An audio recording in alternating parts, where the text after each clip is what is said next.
and I made an account, and it was called Esports Pleb. I don't and the like whole point of the account was it was a parody account, right? So I didn't ever say it was a parody, but I posted like exactly what the kind of like pleb opinion on every topic would be. I don't get why do you need a parody account? Your whole it's life is literally a parody account. Fan logic. Yeah, he hasn't figured it out yet.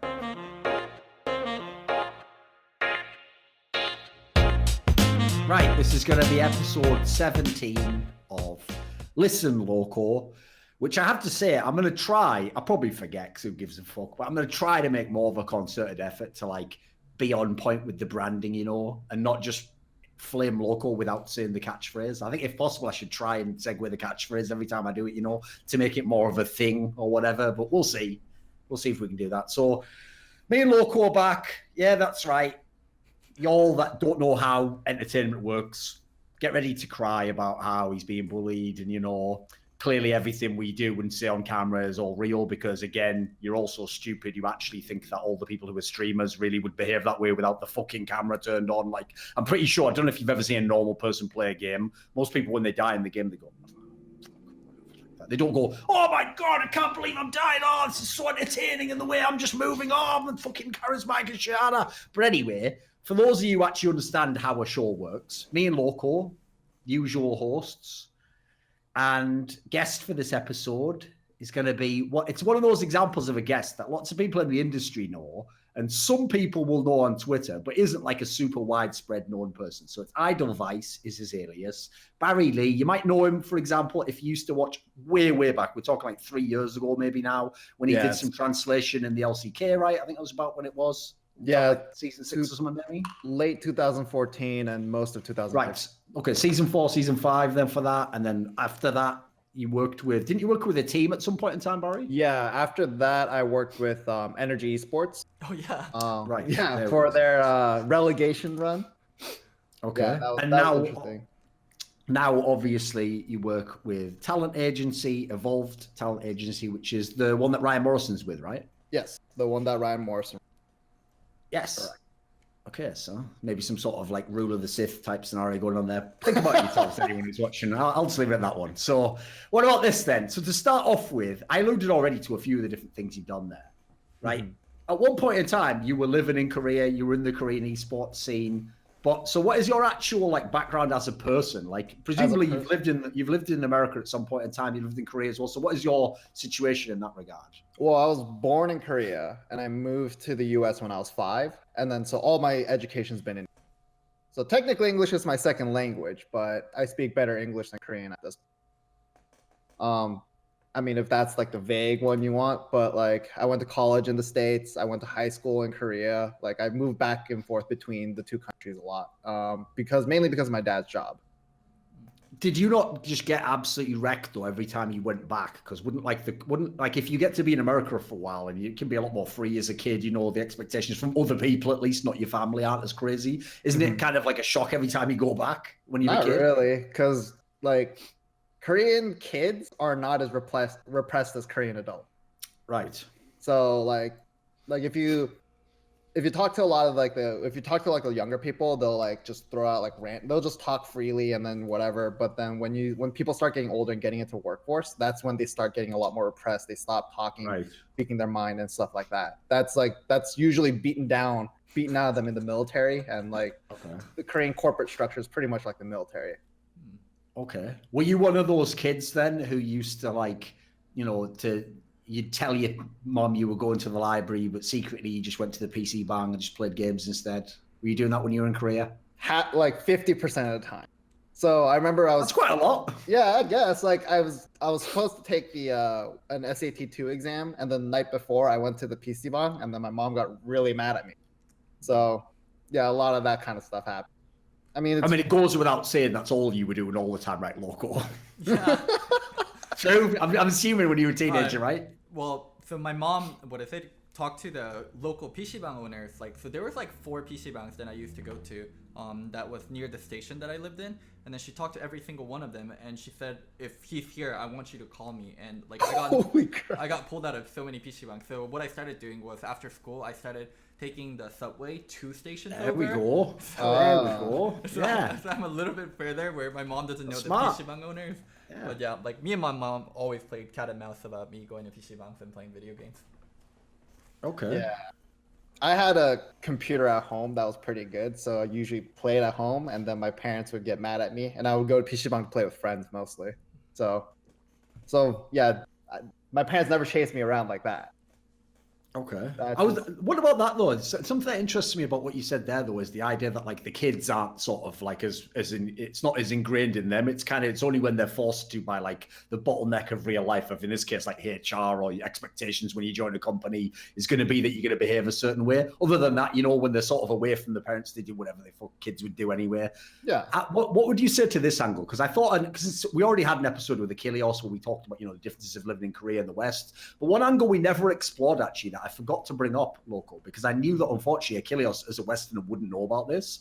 But I wanted to know about this angle, is that there is like a hidden underbelly in Korean culture that a lot of Westerners don't know about, which is the websites like I think it's called like Ilbe, right? Which is kind of Oh like, my god. it's kind of like the Korean, like, the It's worst /B. parts of It's 4chan. Yes, Yeah. but it's but like I'm saying, the worst parts of 4chan, not just the fun parts. Yeah, of it. /B. You know, Yeah. it's people like, you know, anonymously acting out, saying really crazy shit, the darkest humor you can think of, actually sometimes being little shits and harassing people and stuff, you know, right?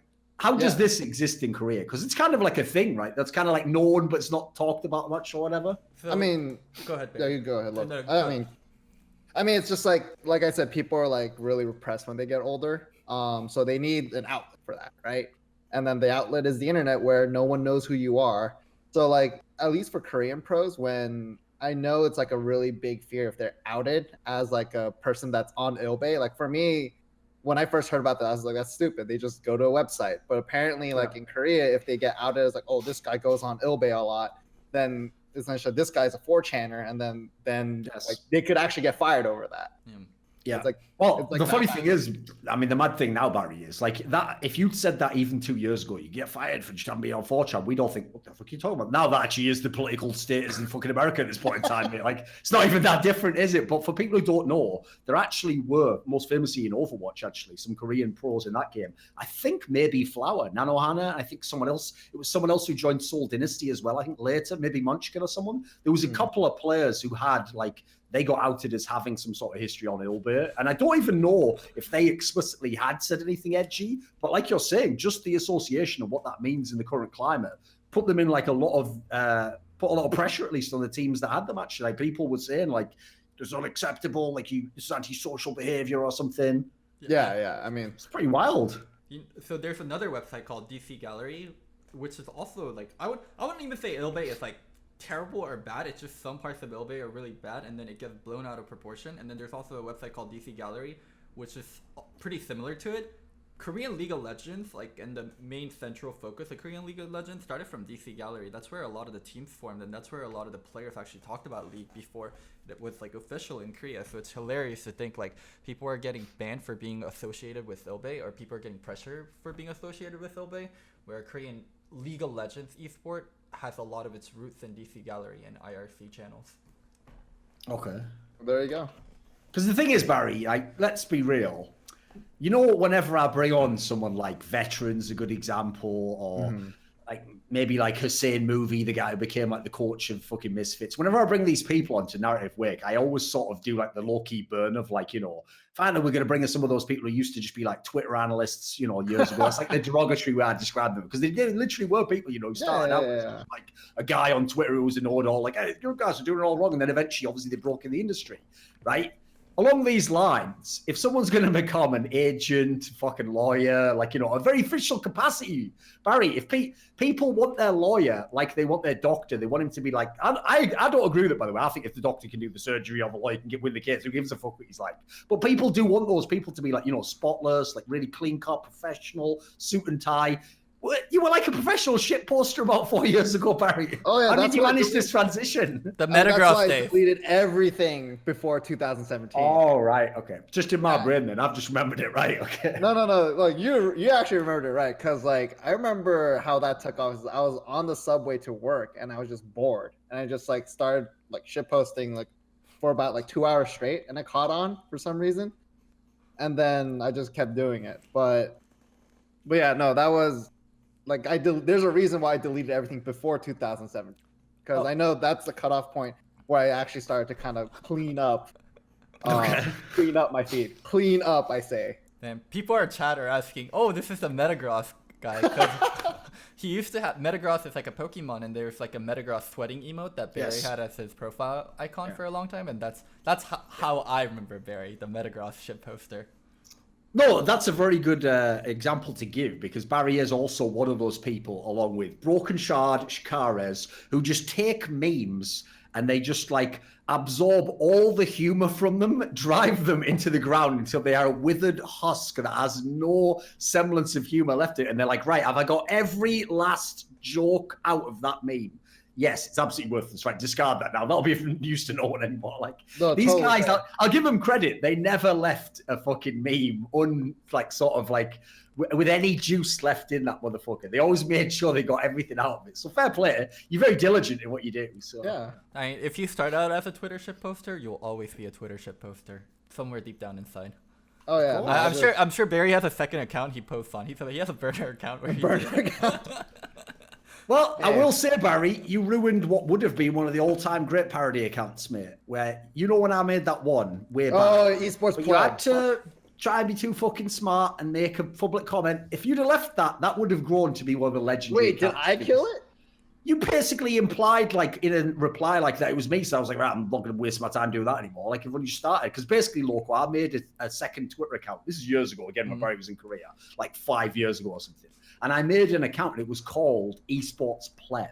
And the whole point of the account was, it was a parody account, right? So I didn't ever say it was a parody, but I posted like exactly what the kind of like pleb opinion on every topic would be. I don't get why do you need a parody account? Your whole life is a parody account. Fan logic. Yeah, he hasn't figured it out. Yeah. The whole point is the tweet would be something along the lines of like, well, why would fucking TSM recruit someday anyways? Never even won the NALCS. It'd be like stupid opinions that are. And the idea was I was just going to put them all on this account, and then people who enjoyed just like general esports people, because mainly industry people, would see that and it'd be a way for them to retweet it without me always having to be the one who said it. So that could have been something special, but Barry had to ruin it. So. Hey Thor, let's be real. Like it tweeted about CS:GO and League of Legends, and you retweeted it. Like no one else figured it out, mate. Listen, you'll never go broke fucking underestimating the intelligence of the esports community. As I said, a lot of them actually believe me and Loco are like locked in some mad abusive relationship where he can't stop letting me on his Twitch channel and then collecting all the money when I make all the straight fire roasts that everyone enjoys, because not everyone wants to sit and listen to like, oh, so tell me more about that league. You never played it. Not everyone wants to hear that. No, but anyway, let's transition to some actual topics now. So since you are working as an agent and you're working for an agency, I'll ask the most naive question of all, Barry. Why does anyone need agents? Is esports big enough that we need agents? So they can take 10% of my hard-earned money.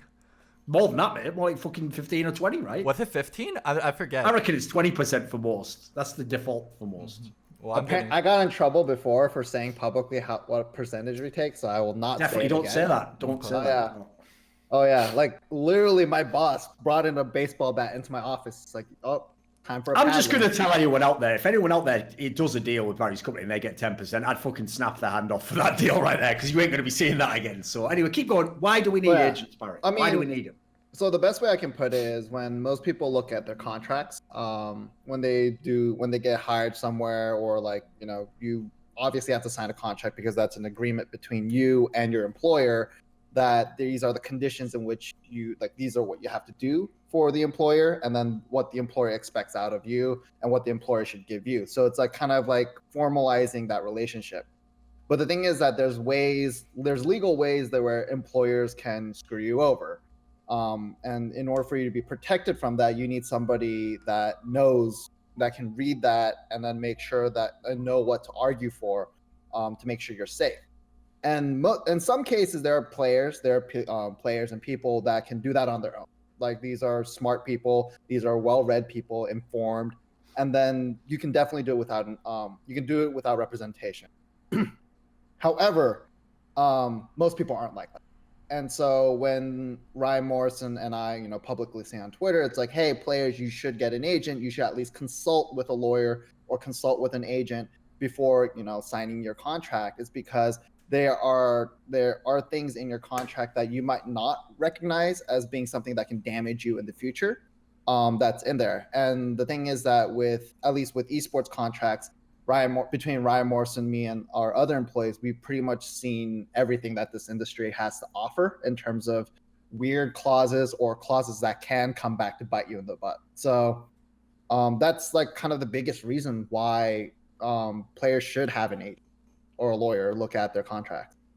Funny thing is, even though people are going to think that was like a softball question, so you could just like go, well, of course agents are important. It's like asking a lawyer, like, do we need more lawyers? Of course we do. What are you talking about? After all, you need the good lawyers to get rid of all those scumfuck bastards.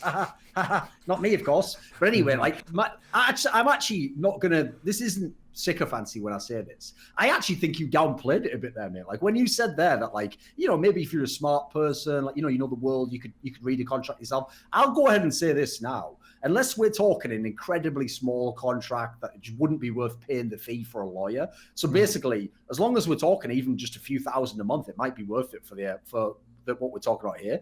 I would advise anyone to go and get some form of lawyer to look at any contract. And the reason why I say that is that in the world of law, what I've learned from the very little I know about it is that the concept that most people use for their life of common sense doesn't exist at all, because there is no common sense. It's like precedent that is agreed upon, and unless you know what the precedents are, you actually have no clue what's legal and what's not legal. Because first of all, I'll go ahead and say this, and jump in anytime you want. There's two things I learned from talking to esports lawyers. Like, first of all, as someone who doesn't know about the law, because we just get all our information from television and movies, you'll even ask questions that don't even make sense as a question. Like, is it illegal to do this? And it's like, well, it's not really about whether there's no list that says, yeah, that's fine. It's like, could I argue that there's grounds that it's fine to do that? Could I argue that it was wrong to do that? Like, it's more about whether you can make the argument, and then that decides whether there is a case. And then the second thing would be so as a result, you can't often, a very famous trend you'll notice is you'll almost never get a lawyer to tell you that something is A, legal, or B, illegal. He'll tell you the reasons why he thinks it go one way or the other, but he won't just tell you straight up. And then secondly, here's the other thing, is even notions of common sense, like I said before, don't work. Like, I'll give you a great example. There's a real example from League of Legends. Enough time's passed now, I don't think it matters. So if everyone remembers way back when Dignitas had Shifter and Zion Spartan playing for them, and this was when, it was when, let me think, was it Dignitas or Korst? I think it was Korst. It's when Korst had those two players. Then they went to Dignitas afterwards, right? And obviously later to CLG, right? When they were in Korst, if you remember, they actually got relegated that season that these players were playing for them. And they were good players, but the team got relegated. And at the time, there was a scenario where, like, the buyout, I'm remembering a lot of these details, so I could have some of them wrong. The buyout, right, was like, I don't know, whatever fee it would be. Let's say there was no set fee, but they were charging a lot for the buyout of these players. And at the time, the circumstance that these players told me was like, because we got relegated, it says in my contract that I'm going to get a lot less salary next split, but I have to keep playing for them because I'm under contract unless someone buys me out. And I said, like, I don't know anything about the law, but surely that can't be right. Like, I know you got a contract. I know you did sign it, but let me go with this and take it to a lawyer. And when I took it to a lawyer, he basically just told me, like, yeah, he has signed this contract. It does say all of those clauses you just described for him. But the difference is, like, for example, the one where it says that, the salary can go down to, I think this was going to be like $300 a month, but you would still not be allowed to play for an LCS team when you were under contract. He said, for example, that wouldn't apply. Like, how could you then say, like I can't trick Loco now and say, sign this contract that says you're my slave for 1 million years and I pay you $1 a year. Like, that contract would not held up, because obviously I'm not actually compensating him appropriately for the state he lives in for whatever his, like, services would be, right? So all I'm giving here is an example of how even the concept of, like, you did have a contract, you did sign something, doesn't actually mean it even holds up. So it's a very complicated area. No, it's complicated because you get weird stuff like minimum wage, then you have, like, if they're a contractor versus an employee, and there's different set of standards for those. So, like, in the case where you gave, like, you give $1 an hour to be a slave, like, that breaks a lot of different employment laws for depending on the state. Should break most employment laws in every state. But also but Riot rules. There's Riot rules aren't legal. Riot rules have to be complied with for the team to be able to participate in them. Sure. So, like, so essentially they become like law, but they're not law. They're not legal law, right? So it's like But the thing is, Riot can decline to enforce those as well.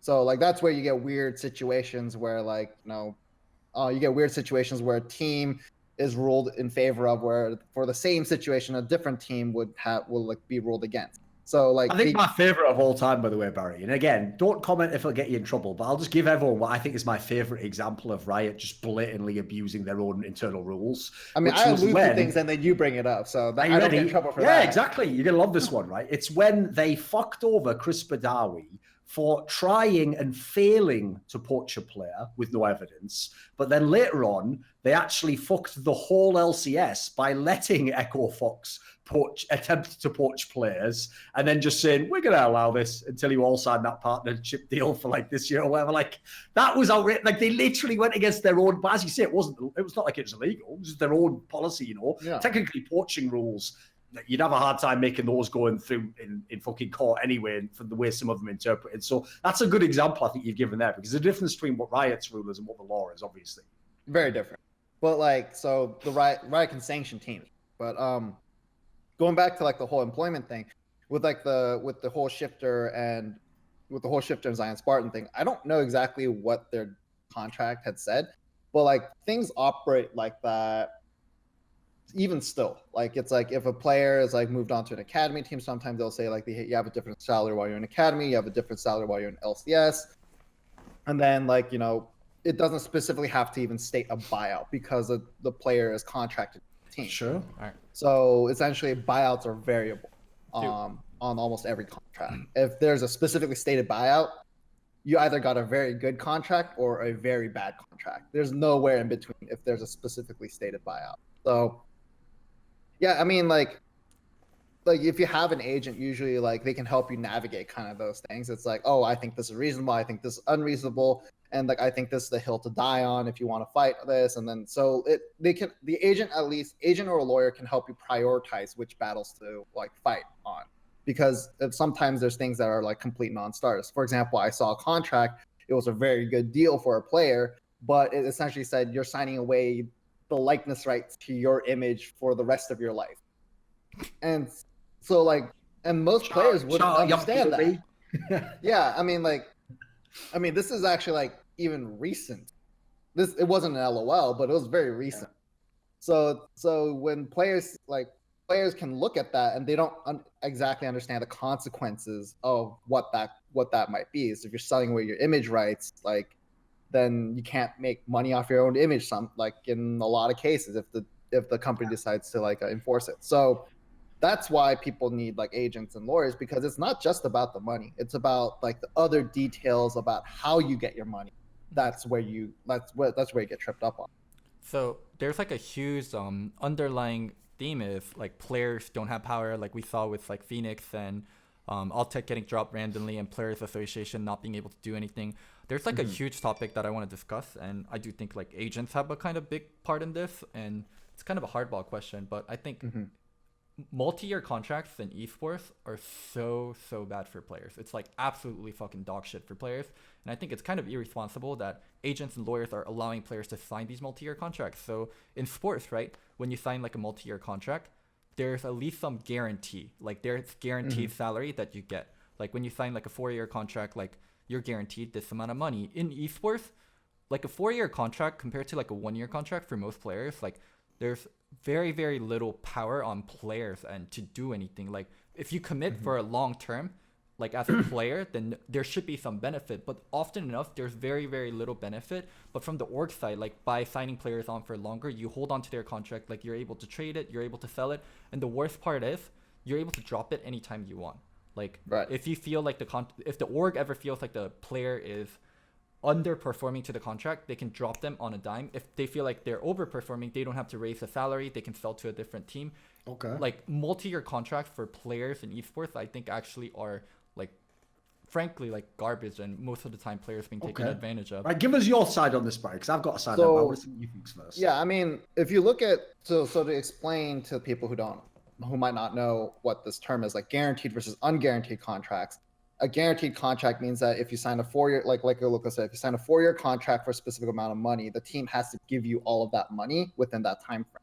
So, for example, a team, if they want to fire you, can still fire you after like 2 years, but they just have to pay out the rest of that contract as a buyout. They have to buy out your contract. On an unguaranteed contract, essentially means that like after a certain period of time, or even just any time during the middle of the contract, the team can drop you. So going to the point that Loco you're making about that these multi-year contracts are bad for players, in a lot of cases, yes, they are bad for players. But in some cases, depending if you get the right conditions for it, these multi-year contracts can actually be very good. There's a couple players in LCS, LEC, I know that are on guaranteed contracts. Fully guaranteed? Like fully guaranteed. Okay, like, that's good. I represent a couple of them. Another agent represents a couple of them, but those are pretty rare. Mainly because when I talk to a team owner about like guaranteed contracts and like getting rid of these essentially termination without cause, which is what allows teams to just get rid of players anytime they want. When I try to ask for that out, what the team owner essentially said is until the league or a players union mandates that we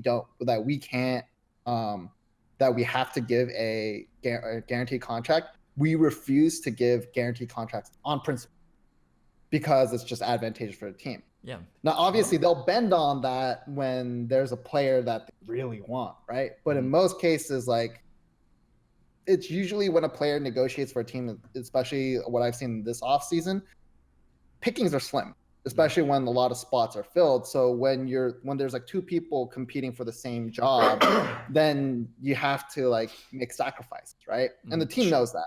And then so that's just the part of negotiating and bargaining. So yeah, I get your point, Loco, in saying that these multi-year contracts can be really bad, but if the right conditions are there, they can still be perfectly fine. Let me specify. I think non-guaranteed multi-year contracts are terrible for players, and there's so many players under non-guaranteed multi-year contracts. Yeah, I mean the vast majority of players are.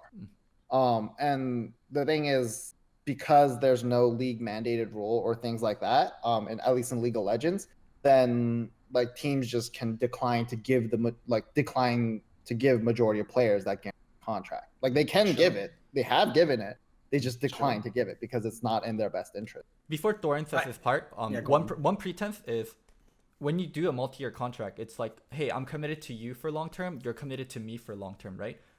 But it's so one-sided where the player is committed to the team for long term, and the player has no option to decline trades or decline anything. They are committed for that duration, but the team isn't committed at all, and they can drop them on a dime, like you saw with Phoenix and Altec. I mean, Thorin, like I know you were going to say something. That basically ties in, Loco, to exactly the premise I would ask you, which is this. So you're talking about esports now, right? And a lot of people are going to think, oh, it's just a problem in esports. You know, it's not very developed. You know, we're just getting the first agents, people like Barry, it's going to develop. The NFL's been going quite a long while now, Loco. And there are plenty of contracts in the NFL. A great example, by the way, position of running back, one of the most injured positions in the entire league. You know, they have like something like an average lifespan of 3.5 years for a running back in the NFL. So even if you have the best running back, unless he literally is the best and he's like money, like it's like some dude who literally like the old school, like Emmett Smith type guys who would win the whole league for you, you won't give that guy all his guaranteed money, even if he's the best player sometimes. So why do you think in the NFL, all the contracts aren't guaranteed? Well, because their union sucks. Yeah, their union sucks, and it's a team-ran league more than a player-ran league. Yeah, you've got to it exactly there. The players don't have all the leverage. In that particular scenario, in reality, there's a very simple way that let's say it was possible, right, for everyone to have these contracts that didn't have the guarantee element on them, right? Here's what would happen. You go to a team, and first of all, we already have to assume you're a good player. Like, if you're an unknown player, you have fuck all leverage anyway. Like, you might not even get signed in the league. So you have to pretty much, I always say this, doesn't matter how big esports or any industry gets, the people who are the lowest on the totem pole will always have bad deals. That is just logical for the industry because they have to accept the worst deals because they are the least known people and they have more leverage whatsoever. So everyone's going to exert all their leverage against the guy who's the worst and the most unknown and get him for the cheapest, for the least, giving them money.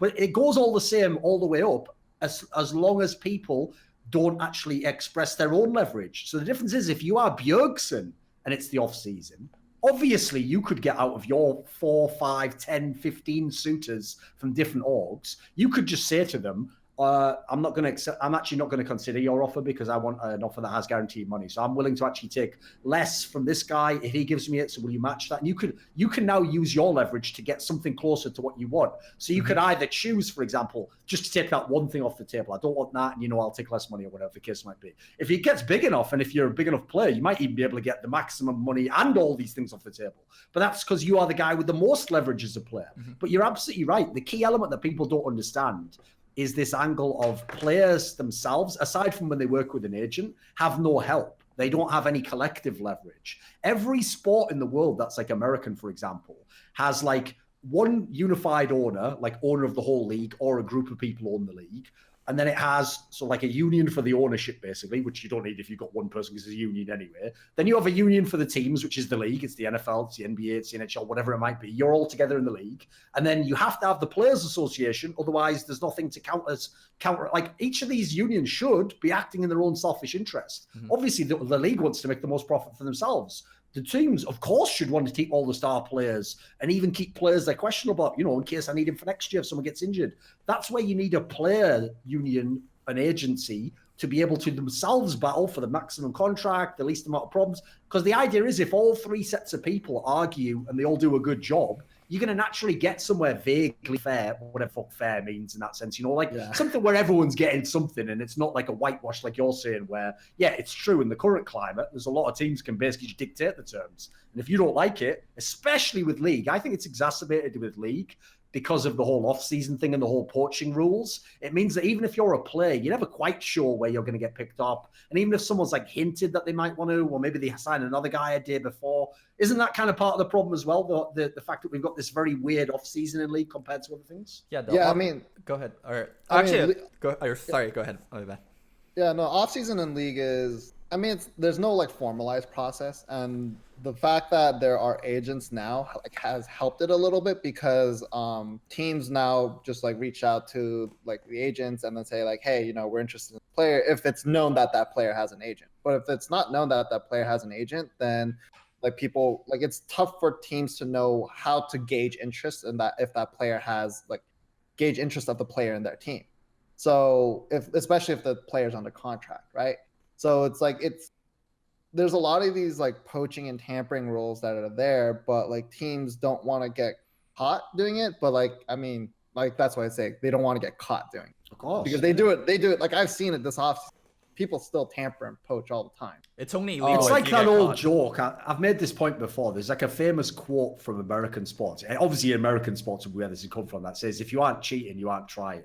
Because the joke is, it's not cheating if you don't get caught. Like it's only considered illegal if you actually get caught doing it and proven. So obviously, just like in sports, everyone's trying to like dive for a foul and pretend they didn't do a foul. So people are doing the same shit with trying to do poaching. It's like I alluded to on that episode with Ben from Misfits.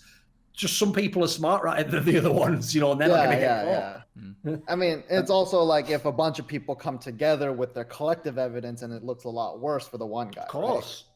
And so it's just people still do it. But the thing is that like with agents, there's like actually like a buffer zone now for players because then players don't go blabbing around like randomly and then it makes it worse for them because I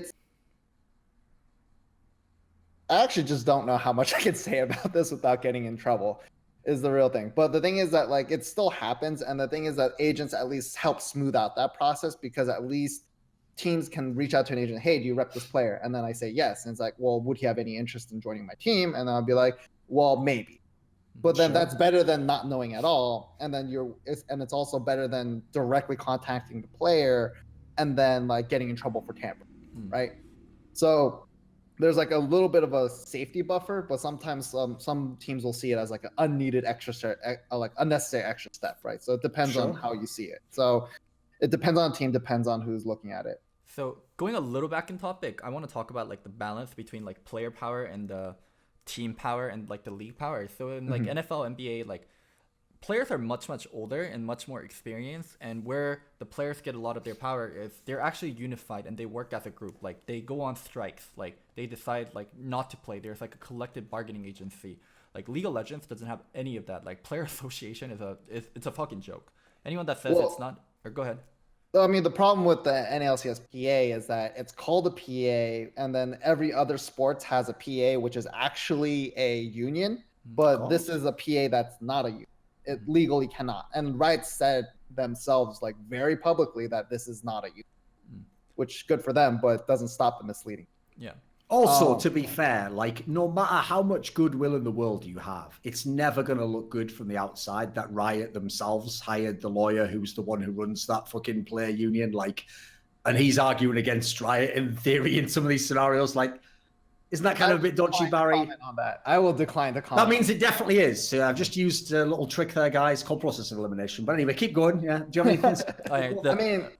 I mean, the issue with the PA is that like the idea behind the PA is that it gives at least the players a taste of what it would be like to come together, and which is better than what players were doing before. And they get it tested, and then they organize themselves. So essentially, Riot sponsors this for a year, and then the players will come together to do it. The problem is that, and I say this to everyone, there hasn't been a big player issue that has united everybody in League of Legends or in esports in general. This is a good topic to get into, actually, Barry. Maybe we can go close on this, because I can tell you, Loco, I know, because actually there is now a players association, not a union, keyword, in CSGO. We actually have one, and it's mainly for Western players, like North American stuff, you know, like obviously like Chinese players or whatever, aren't, because they have their own ecosystem. And the reason why it took so many years before there was one in CSGO is exactly what Barry is saying now. Years ago, they tried it, Loco. Like Richard Lewis was trying to do it years ago, and he had all the sponsors involved. He had all the stuff ready to set it up. And the reason why it couldn't get off the ground for years is the second these fucking pro players would get together and go, right, so imagine like we started, like what are the first topics we should discuss? First class tickets, first class airplane tickets. This is what they did. They literally started going like, you know what? I think those of us who are in the top team should demand that we'll boycott every event unless we all get first-class flights everywhere and our own hotel room that's only to ourselves. And then obviously the people who are like the lower-level pros were going like, but why would we make that the first big topic? Like, you know, I'm trying to get paid and stuff like, and they were like, shut the fuck up, you. Who are you talking about? Like, that's the problem, is that the people, what's funny is the players couldn't see this because, you know, they didn't have the self-awareness. But the guys who were the top players with the most leverage didn't give a fuck about the little guys with no leverage and couldn't see how they themselves could be replaced for the owner and themselves when they were in the exact same scenario. So unfortunately, that's the issue, as Barry says. What you really need is something that affects everyone. It's like equally. The old thing. Have you ever heard, there's a very famous quote, actually, Loco, that Ronald Reagan said when he was president of the United States, which sounds mad now because it was in the Cold War era. He actually said something along the lines of like, that he like wished there was an alien invasion of Earth so that it would be like a force that like the whole world you could unite around and could like, you know, like instead of having our own squabbles, we'd like battle the aliens, you know. It's kind of like that. You need something that even the shittest player and the best player are so care about that they're willing to go, like, let's ignore where I could fuck you and you need my help and I don't want to, you know, but we're all on board that this has to be done. At the moment, I can't think what that issue would be, not least because one of the things we're probably going to elucidate through this conversation is most pro players don't even know half these problems are problems. They think it's just the world. Yeah. I mean, they're so self-centered, and most of the time they're so self-centered, and like the top tier players, like they get paid so much and they're treated well by their teams, they don't have to give a fuck. Like honestly, they don't. Like when you're making close to $1 million or even $500,000, like as like a 20-something-year-old, like, and you're getting it, like, do you really care? Do you really care that much, like, about what's happening to the lower tier players? I mean, like, I don't think it's that they're self-centered. It's more that they're just not aware of. It's usually just ignorance somewhere. Yeah, it's ignorance. There's nothing malicious about it. Because when you say this is self-centered, they're like ignoring it on purpose. I think they just don't know. The thing, because they know people. They know there's people getting paid less. They know like academy players are getting. But paid they don't shit. know how bad it is because they don't need to care. Like they don't need to care. Like it doesn't affect them in any ways. Like. So I would say, I mean, like, when you look at it, from that viewpoint, it can be really negative. But from another viewpoint, it's like I think a lot of players, it's that they do care. It's just it's not a passionate topic for them. Okay. It's not something that for them is like needs to be solved right now. And the thing is, in general, with League of Legends, teams take care of players on average like fairly well. Like they do a lot to try to keep players happy, at least while they're playing for them. And because of that, it's like you never get the critical mass of unhappy players that you need to get a union started. Because like here's the problem. Loco, I'll give you the best example of this. Is okay, think about every time, even jokingly, I critique Reginald on this show or any show that you've ever been on, right? You always immediately stress, like, Reginald's done so much for me in esports, I'll always be loyal to him, I'll always do the stuff like, right? Imagine that you were either a pro player now or someone like, Bjergsen's a great example as well.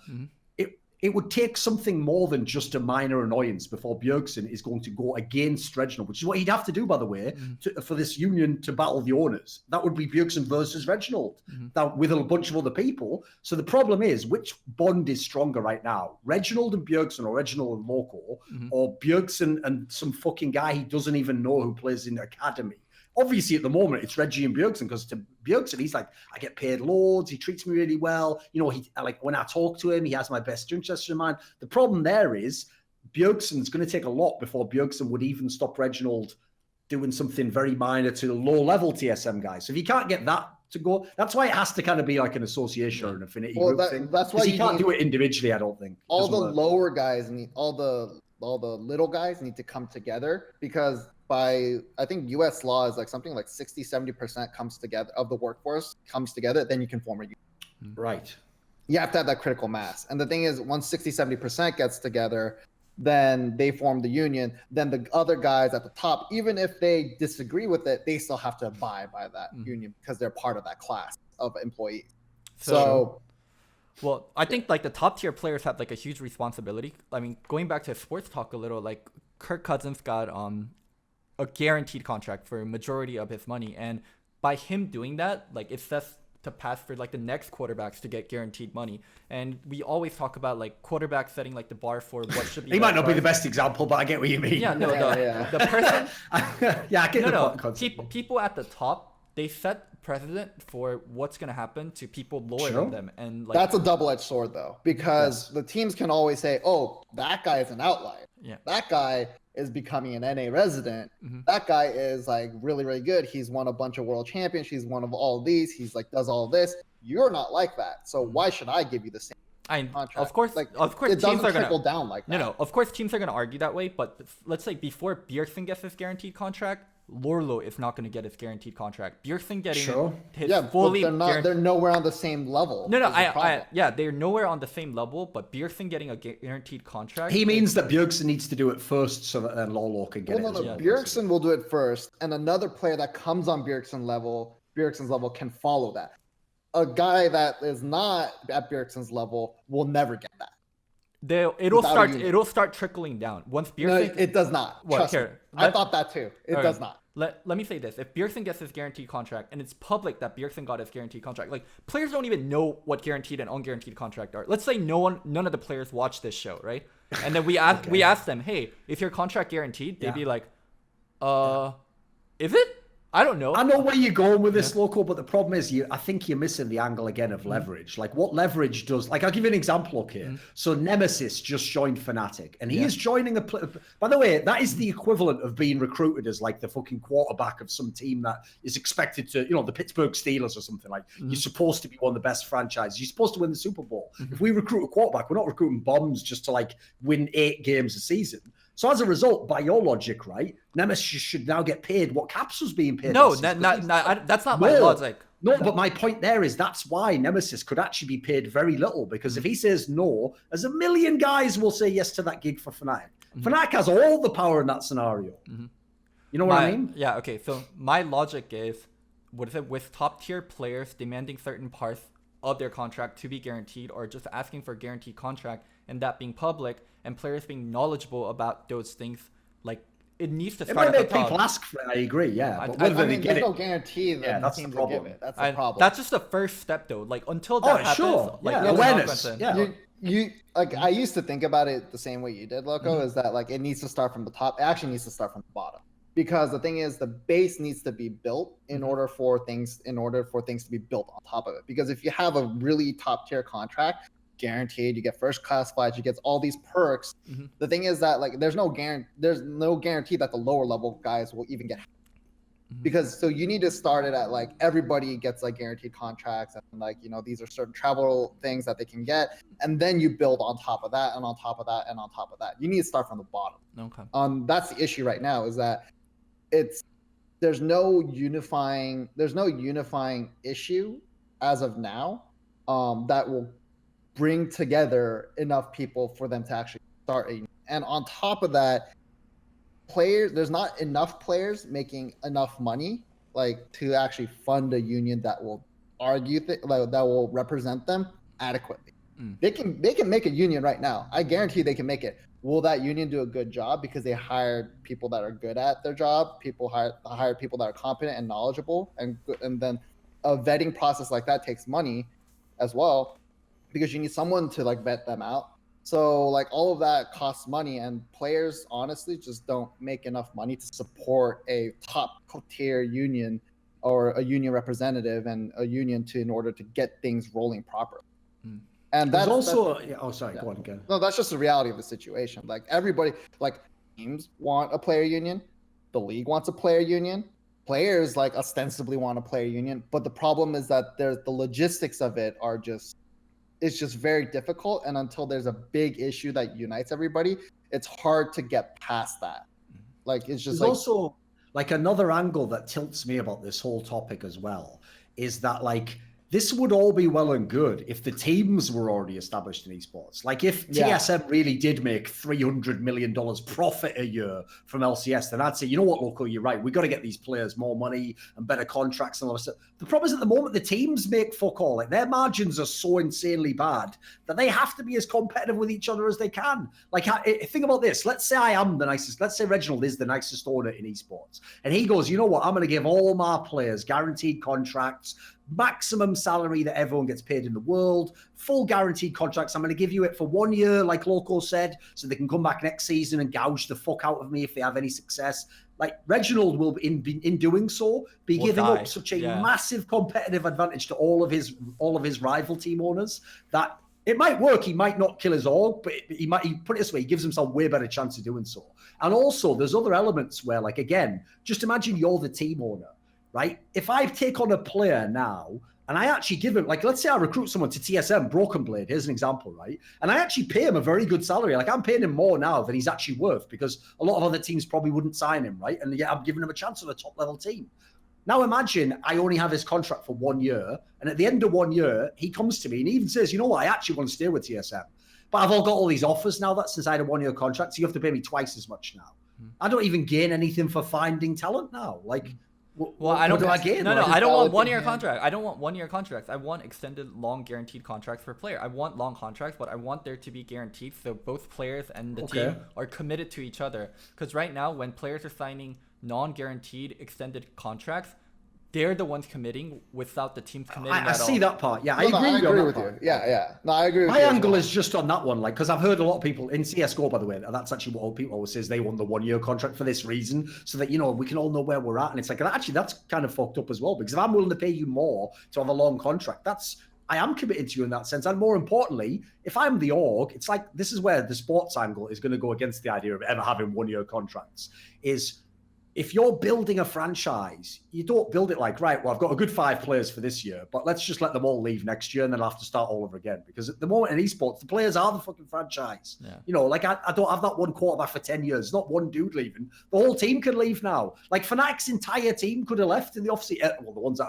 had their contract up, you know. Yeah. Think about how mad that is if you're an org. How could you ever build a business like that? Yeah, I mean the teams aren't like as established as they should be. I mean, that just takes time, and they need to be better about building their brands and then building a fan base. They need to convert the fans of players into fans of, and that's insanely difficult. C9's starting to do that a little bit by little bit. There's more like if they can let go of C9's one org. Yeah, you need 10 orgs.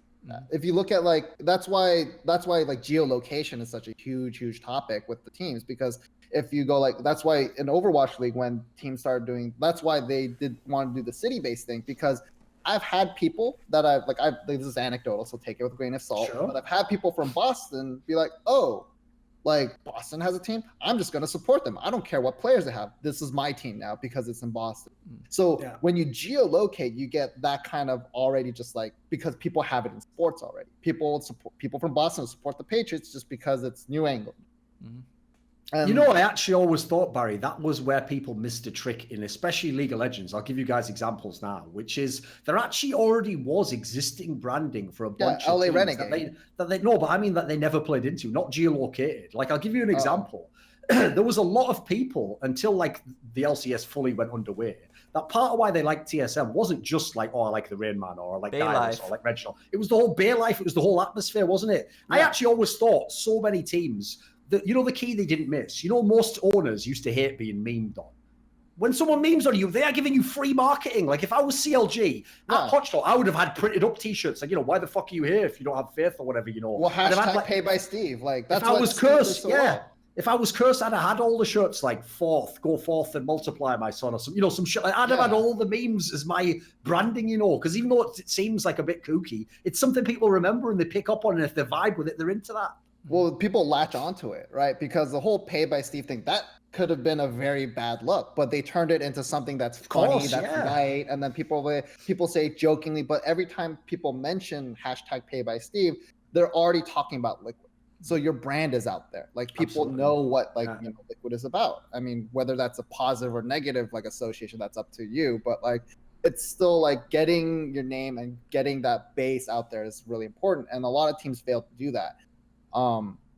It's just because teams aren't established, it's hard for players to ask for things because it's just that the economics just don't work out yet. And I think that's like getting to the heart of what you were trying to say, Thorn. Okay, speaking a little bit on the actual offseason itself, when I was on Hotline League, Seb Park called in, the GM, general manager, or head of esports, Clutch Gaming, and one concept that he mentioned was deaths of the middle class in North American LCS. What he meant by that is like all the top tier players, right? Bjergsen, Doublelift, Aframu, whoever else you want to name, they're going to get paid top tier dollars and they're going to be treated very well. And then the middle class players, let's say maybe like Solo, who else would be like a middle class player? Apollo, like that, you know, not someone also outside from Clutch, maybe like Darshan. Like these kind of middle class players are getting absolutely fucked because teams don't want these middle class players. They might want them, but they don't want to pay these middle class players, and they can always play the card of, we're gonna take a rookie on you instead. Where there should be like almost a curve of like there's players getting paid 100K. There's some players getting paid 200K. There should be like a bell curve. Like this middle class is like completely missing. And the middle class players are faced with either take a pay cut or don't be on a team. And they're on like contracts that are very similar to like rookie contracts or like a 1-year player contract. Yeah, what do you guys think of this phenomenon? I will say that you just like Seb Park framed it wrong, I think, is the thing. Because there is a middle class. The middle class in League is the lower level LCS guys. The absolute bottom class players are the academy. So there is a middle class. The middle class is when you move from academy to rookie LCS or that level of LCS, and then you have the top tier. So it's like divided that way. And where people get really boned is in academy. Like it happened this off season. Let's talk both academy and also like the middle class or like the lower tier, whatever you want to call it, like these LCS players that's been in the league for a while. They get taken care of pretty well. Like because when Seb Park says the death of the middle class, he's talking about like there's players that are making like 600K at the top, and then there's players making 200, 300K at the middle class. Like those guys are actually treated quite well. Like they obviously want to make more money. Yeah, I guess here's the question, right? Let's frame this, Loco. Like, what exactly is it that seems unfair to you? Because, like, what Barry's saying there, like, in a relative context for the entire world, they're making fucking mega bucks for being actually not that great at League of Legends. Like, what is it that you seem is worrying about this? I don't think it's unfair. I just think it's a phenomenon that's like kind of interesting that I want to talk about, where teams are willing to shell out top dollars to get like the absolute top tier players in certain positions and of certain players. And after they get those top tier players, they're sometimes willing to underpay or cut budget on the other roles that they want. And they're like, either take the lower payment, they take the lower payment, or we're just going to get a promising rookie from academy. And then now these like middle class players like that should have been getting paid their middle class money are left in a state, and they are often the ones making sacrifices, like the ones that are signing 4th or 5th onto the team. I want to join this really good team, but I'm going to get paid less for doing it. And like I just kind of have to join, I guess. Like I feel like I'm not left with choices. Okay. From what I've seen is that players in that situation are generally like most times when I've seen like a team be like, oh, we're just gonna put in a rookie instead of you, they usually go back. Like the best way I can put it is that like look at FlyQuest with Onda, right? Like they like it obviously didn't work out for them. Like regardless of how well Onda worked out 100 Thieves, it didn't work out with them on FlyQuest. And then they brought in Santorin, who's more of a veteran. Definitely, I think he qualifies as a veteran at this point. Sure. And then like they look much better afterward. And the thing is, like a lot of teams that brought in rookies because they were cheaper, or like I guess that's not exactly the case there in that specific instance. But when they go for rookies and then they bring in like they usually just opt in realizing that like it's just not enough experience for that role. There's roles where rookies are perfectly fine, right? There's team setups where rookies are perfectly fine. But the thing is, you need the right environment, right infrastructure to do that. And when every time that I've seen teams, like at least not every time, but most of the time, when I've seen teams pick rookies over rookies over a veteran just purely because of money, they usually regret it. They'll come back to somebody with more experience that they can kind of like work with a little bit better. Obviously anecdote, but like take it as you. No, because I mean, I'm sure you interact with more players than I do, and definitely like you rep a lot of the great players. But I do think it is like a pattern that I constantly see where top tier players get paid absolutely. Yeah. I'll tell you the problem right now, Loco, and it is purely that there is no salary cap. Now, that's only a problem if you consider it a bad thing, because here's the issue, Loco. If you didn't have a salary cap in the NBA, LeBron would be paid $200 million a year, and the worst player on his team would be paid $1 million, like the veterans minimum, whatever it is, right? At the moment, let's like off the top of my head, let's say the veterans minimum is it's going to be at least like 500K, maybe $1 million, right, for a year. How can LeBron only get paid 30 or 60 times more than the worst player in the NBA? That scale doesn't make any sense. The only reason there is any parity is because you made a ceiling that LeBron can't go past, and he keeps hitting it like that. And now they've got a very clever way in the NFL and NBA, which is you do it through endorsements, and people give you like back-end deals of signing bonuses. They've got all sorts of scam ways of getting around it. But my point is, the reason in league there's such a massive disparity is because that's actually the way, I mean, without getting too abstract, that is basically the natural phenomenon that is observed in nature in nearly all different ecosystems. It's called the Pareto distribution, and it's where basically the top 20% who succeed in something get like 80% of the profit. It's 20 to 80 every time. 80-20 rule, yeah. So the point is, once you go past that top 20, the guy who's like 40th doesn't make like, like about 75%. No, he might make like 5%. Yeah. He makes fun. I'll give you the analogy. The best analogy ever is, which is a very simple one, everyone will be aware of, is think of people in your social circle who are successful with women.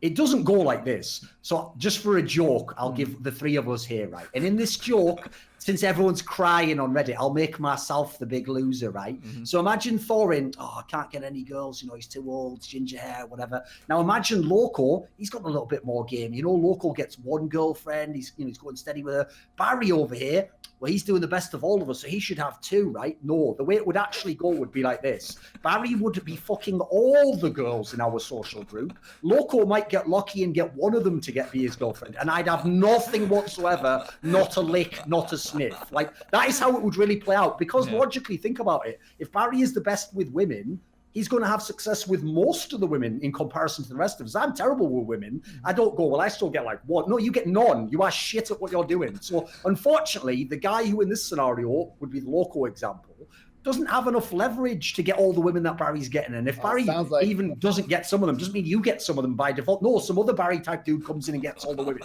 So the point like capitalism to me. Exactly, it is. That's the problem, Barry. The problem is everyone who's not winning at capitalism is fucking salty at the rules. They're going, the bloody game's rigged against me. So I know why people feel like it's unfair. But my point is, you actually have to incredibly restrict the system to make it seem fair. It's not like you remove something and it's fair, like we're all having a good time. No, you have to basically make like a totalitarian system to make it seem fair. Well, that's the thing, is that people don't realize that rules are there to benefit the lowest common. That's what rules and regulations are for. It's so that people who don't have power, it's so that they don't get fucked. Why are the rich getting tax cuts? Why are the rich getting tax cuts, additional tax cuts? If that's, I mean, You know, they're the people who pay all the come fucking on. politicians to get into power. I'm not going to and bring in constantly politics. lobby them all day long. Like, you and I was focusing on it. You know, the real joke, Loco, is I'll give you a 30-second soundbite here. All American politics is an argument between two groups of people who represent very rich people over exactly which rich people are getting the tax cuts now. The fact that they can trick anyone in the middle into thinking that they're getting the tax cut just shows how dumb people are. Like, it's just who gets the tax cut. No comment. Let's move on for politics. Enough said. Enough said. What'd you think of 2019 offseason, Barry? 2019 leading into 2019 season. Yeah. For League of Legends, I think it was good, and it's good and bad. I mean, like, I think leading into 2018 offseason is amazing for players. It was a players market at that point because there were a bunch of new teams coming in. Players were getting released from their contracts. A lot of players were going free agent at that time. The contract just happened to line up perfectly for that. And this season, what we saw is that teams realized that they were overspending, so they're reducing their budget, or they want to spend more responsibly. And because of that, there were cuts made, and part of it was in player salaries. People still pay top dollar for like top talent. But this is like what you're getting into, the death of the middle class, is that like the middle class didn't grow. The middle class stayed exactly the same. And there's another thing that will also always happen, Local, which is that the guys who don't have any leverage, they can sometimes like win out just by the musical chairs phenomenon of like, right, well, the best example would be like, right, we're trying to get Bjergsen, let's say, can't get Bjergsen, right? What about Jensen? Is he available? No, he's not available. Right, fuck, is Caps here? He's Sound G2 already. Right, you know what, we'll get Paul Belter. Like every now and then, Paul Belter might benefit them from someone still thinking that he's so valuable. Like I'll give him a pretty good salary still, you know, he might be valuable elsewhere. But the point is, if you keep going down the list in that scenario, like there just is no leverage for that player at any point in time, right? There's a huge drop off in NA. That's the problem. Like in terms of like skill and experience, in terms of like resume, especially for mid lane, you have like Paul Belter, and then you have like there's like a huge drop off, and then you have like Demonte and like Golden, and then there's another huge drop off, and then you get the academy. Like there needs to be more players that fill that gap, but it's just the reality is that teams always just like, oh yeah, NA mids are hopeless, so let's just import. So it's like a negative feedback loop at that point because they don't feel like because teams like aspiring players won't try to be mid laners because they know there's like very little chance of them getting there. But then then teams can't find like domestic mid laners because they're on. It's just a negative feedback loop. And by the way, what you're talking about, Local, where you said that like because they pay the top dollar for this guy or pay the star player, they're going to pay less to the guy who's like the last to join. That is also, by the way, just like Barry said, that's just having a budget, I'm afraid. Like that's just a fact of life. Like I'll tell you, in the world of commentating, so in CSGO, when I do freelance, like I'm an analyst, but you know, I'm in with the commentators in terms of like all the day rates we charge and stuff. That's what happened in CSGO commentating. What happened was the really big names got amazingly successful at pushing their rates up. And so what an event organizer would do would be like, right, fuck, I'm gonna have to give up like a few extra €100 to this guy so I can make sure I've got him. Right, whoever joins at the last spot on this talent crew just gets paid less. And then if you don't want it, there'll be some other dude. Yeah, there'll be some other dude who'll join and do it for the $700 or whatever. So I used to tell people who were the top paid guy, listen, you do you. It's your career. Get as much as you can. But this is the mistake they used to make, Loco, is some of the top tier talent used to come to the rest of us and go, you know, you could just ask for what I'm asking for. We should all just ask for the same amount. And I said, they can only pay you the extra amount because they pay the guy who's fucking nobody less. And you just don't know it because he just sucks it up and takes it. It has to be like, he has no choice. He has to just take it. What choice does he have? He's for him, an exposure. And this is the key point. For him, it actually is more valuable to do the event but get paid less than to not do the event. Yeah. So in the same sense, of course, the fifth guy to join Echo Fox or whatever is going to take less because he wants to be on Echo Fox. If he's going to be on Academy, it might actually even be worth it. Like, that actually might be a decent deal for him if someone else is going to take that role for the same money, right? Yeah, last person to join Syndrome. But yeah. Last person to join the team syndrome is really real, where the team has the roster almost set, like 4 players set or 3 players set, and like the last 1 player and the 2 last players are just sitting there like, what the fuck? You were offering me X amount. Now you're offering me this amount. Yeah. I'm going to go ahead and assume, right, that no matter how much you think Koreans are like lovely people, etc., I'm going to go ahead and say that Gango for fucking Katie Roaster is probably getting reamed out the ass for his salary. Like, this is a guy who only joined as a nobody at the last second and, didn't have many options. Like, of course, he's not going to be getting paid what they would have paid for it. Dude, of Korean teams are next level when it comes to destroying their players. No doubt. Yeah, they're next level, dude. It happens in Korea too. Like, I don't think I'm protecting Korea and saying like Korean teams don't do this, only NA teams do this. Like, it's a real syndrome across the world. Like, the last player to join is getting fucked. Or player told me is that like a player told me that if they told their team that they were being rep by an agent, they would just not be hired. Like, teams collectively would just not hire cartel system. Yeah, cartel system where they. And the thing is, that's just how it is. Like, I mean, and that's why I don't operate in Korea, because I would actually be a detriment to players if I represented them. That's why, if you notice what you alluded to earlier, Loco, about how Seb Park, who in theory, by the way, for his own interest, shouldn't be telling people any of this shit. He should be saying everything's fine. What are you talking about? It's great. So him and his org can keep benefiting. But you notice when people like him say there's a problem, and like, I hope like, for example, Noah Winston himself has said, I want there to be a player association, and I want there to be all this pushback and them to get better salaries. He doesn't say, so I'm going to be the first to do it. I'm going to go ahead and just do it all myself. No, that's why he wants it to be enforced, so that everyone has to do it. So that what he wants happens, but his competitors don't get an advantage by not doing it. That's why he wants it to be, like Barry said, that the baseline is that everyone gets the salary. Everyone's in the player union. Everyone has the collective bargaining. That way, Noah Winston doesn't have to be a nice guy, but give up his competitive advantage in business, which would fuck him as an owner, So it's like a very tough topic, I think. You can't be like, what should happen? Like, who the fuck knows what should happen? It's your favorite word. It's nuance, right? There's like a lot of nuance to it, where like the teams aren't being malicious. Like, in most cases, they just aren't. They're just looking out for their business, because at the end of the day, they're beholden to their investors. They're beholden to their creditors. And then like, they have to make money. They have to make a return on the investment that they put in at the end of the day. Otherwise, they can't operate in the long term. At the same time, they need to keep players happy, right? Because they want to have the best players keep playing for them. So it's just like a really weird balancing act. And they have to keep the league happy,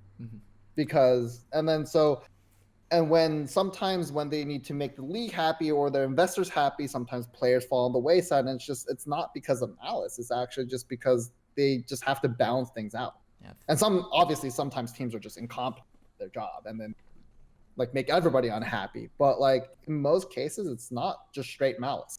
Speaking of Noah Winston, one hilarious thing was, he was like, hey, I think it should be, we think player salary is super important, and we want player salary to be publicized.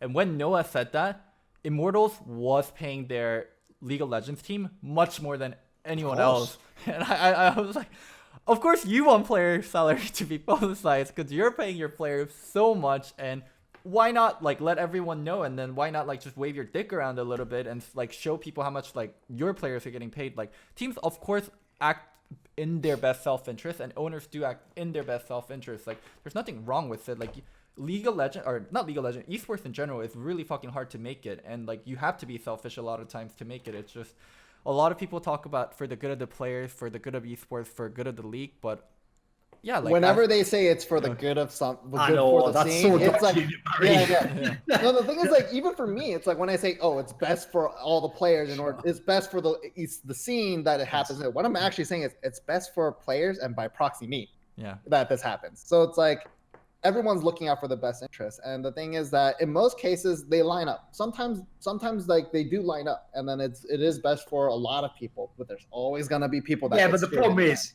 it is a zero-sum game, the amount of money that is coming into the industry. We can't all make the same amount. Like, no. Can, but that won't be fair in itself. Like, logically, that would be communism, Doran.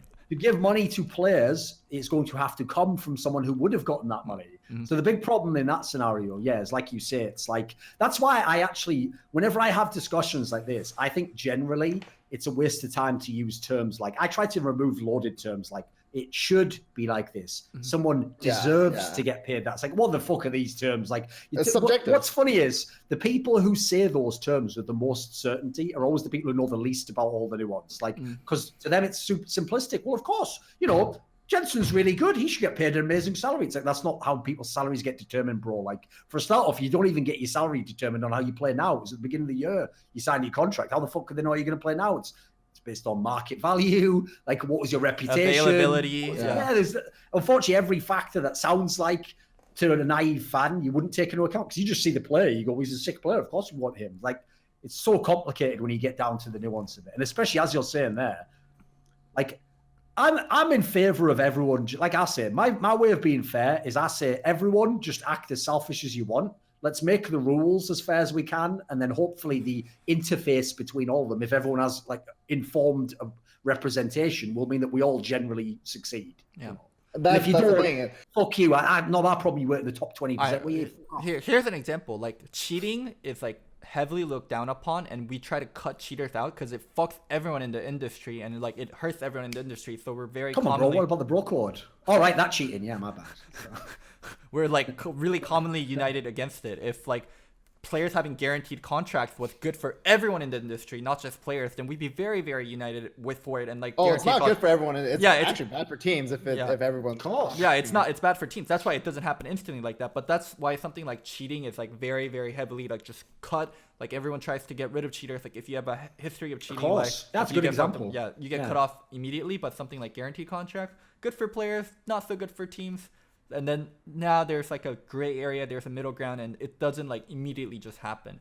Franchising was good for Riot. They have to give up power temporarily, but it gets people more invested and they get more money into it. It's good for teams. And it was insanely good for Riot. They got a cash infusion. Yeah, it's good and bad. They got a huge cash infusion. It was insanely good for Riot. It's good and bad. There's definitely some bad things about it. They owned everything. Now they own part of everything. But that part of everything means a lot more, and it's a lot more beneficial. So good for Riot, good for teams. Obviously, like now teams have a hold, and then good for players. Like, they're gonna get paid more. So it happened because it was good for everyone involved, and it happened like very quickly, like within 1 year of like Andy being like, what is it, like LCS forever or whatever. Like that, it happened like really quickly because it was good for everyone.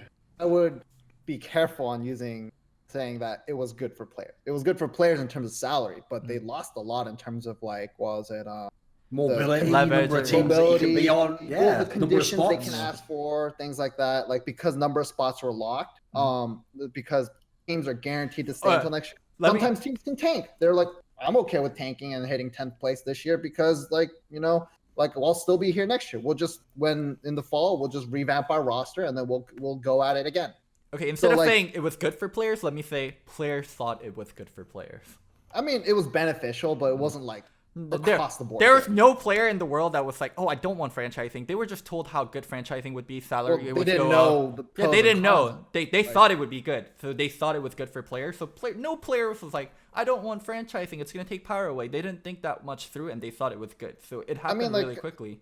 I mean, the good thing about like right now is that we actually have two different franchise systems that we can draw direct comparisons, because we have Overwatch League, and then we have NALCS with the way they've done it, and now we even have the LEC with the way they've done it, right?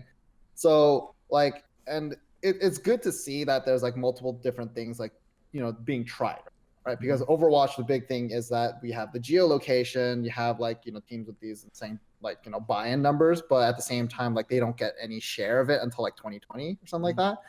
And then and on this side, like with LCS, teams get a share immediately, and then but like it has a lower buy-in, costs less. More guaranteed product. Yeah, I mean, you have like a different Overwatch League. Yeah, Overwatch League. Oh, I mean, definitely was a gamble, right? Because Overwatch Esports hadn't been formalized until then. It was there, but it wasn't like a formal thing. Like, you had people might argue Apex. That's also why that's actually why the timing of the two things happening made sense to me, though. And if you look at the companies, it makes perfect sense. Like, look at the people who went into the LCS.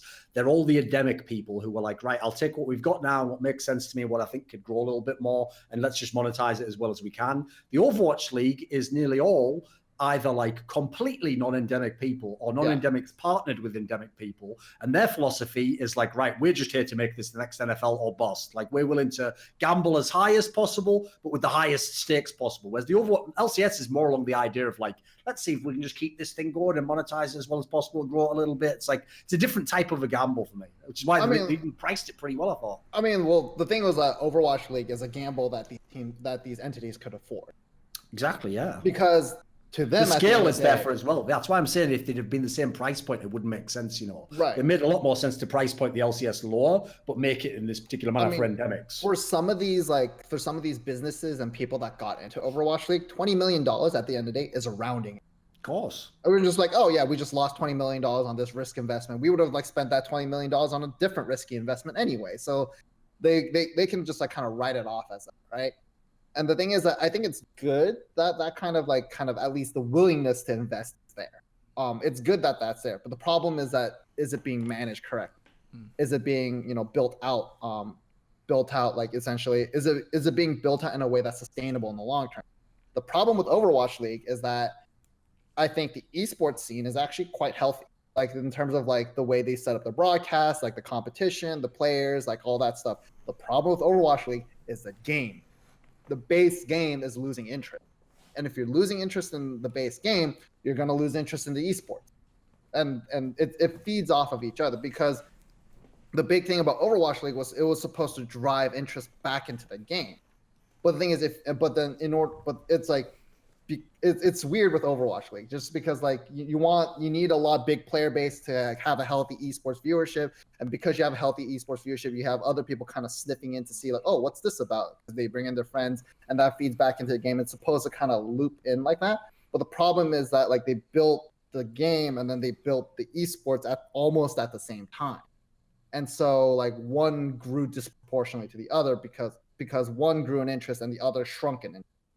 So I mean, the sentiment among like the Overwatch community probably right now is just that like the game is not fun. It's not fun to play as a casual player. I mean, asterisks, your mileage may vary, but when most people on the competitive ladder, they're like, I can't put on my carry pants and dig my team out of the hole, because it's such a team-oriented game. Yes. Same kind of problem League is having, actually. Not as much now. Yeah, but here's one of the problems, Loco. Believe it or not, I actually think this is just a curse of FPS games, because since the variability of what a player can individually do is so much higher in a game where you can 360 aim anywhere on the screen. Because in League, obviously, like the difference between hitting a skill shot and missing it between the best player and the worst player might be like this much on a screen. On an FPS game, it could be like this gap on the screen, couldn't it? Like, because the guy could be moving super quickly. Well, because there's so much difference, even individually, it then means that having good teammates is also so OP compared to having like okay teammates. The reason why I say it's FPS dependent, this is why CSGO as a casual game isn't super popular.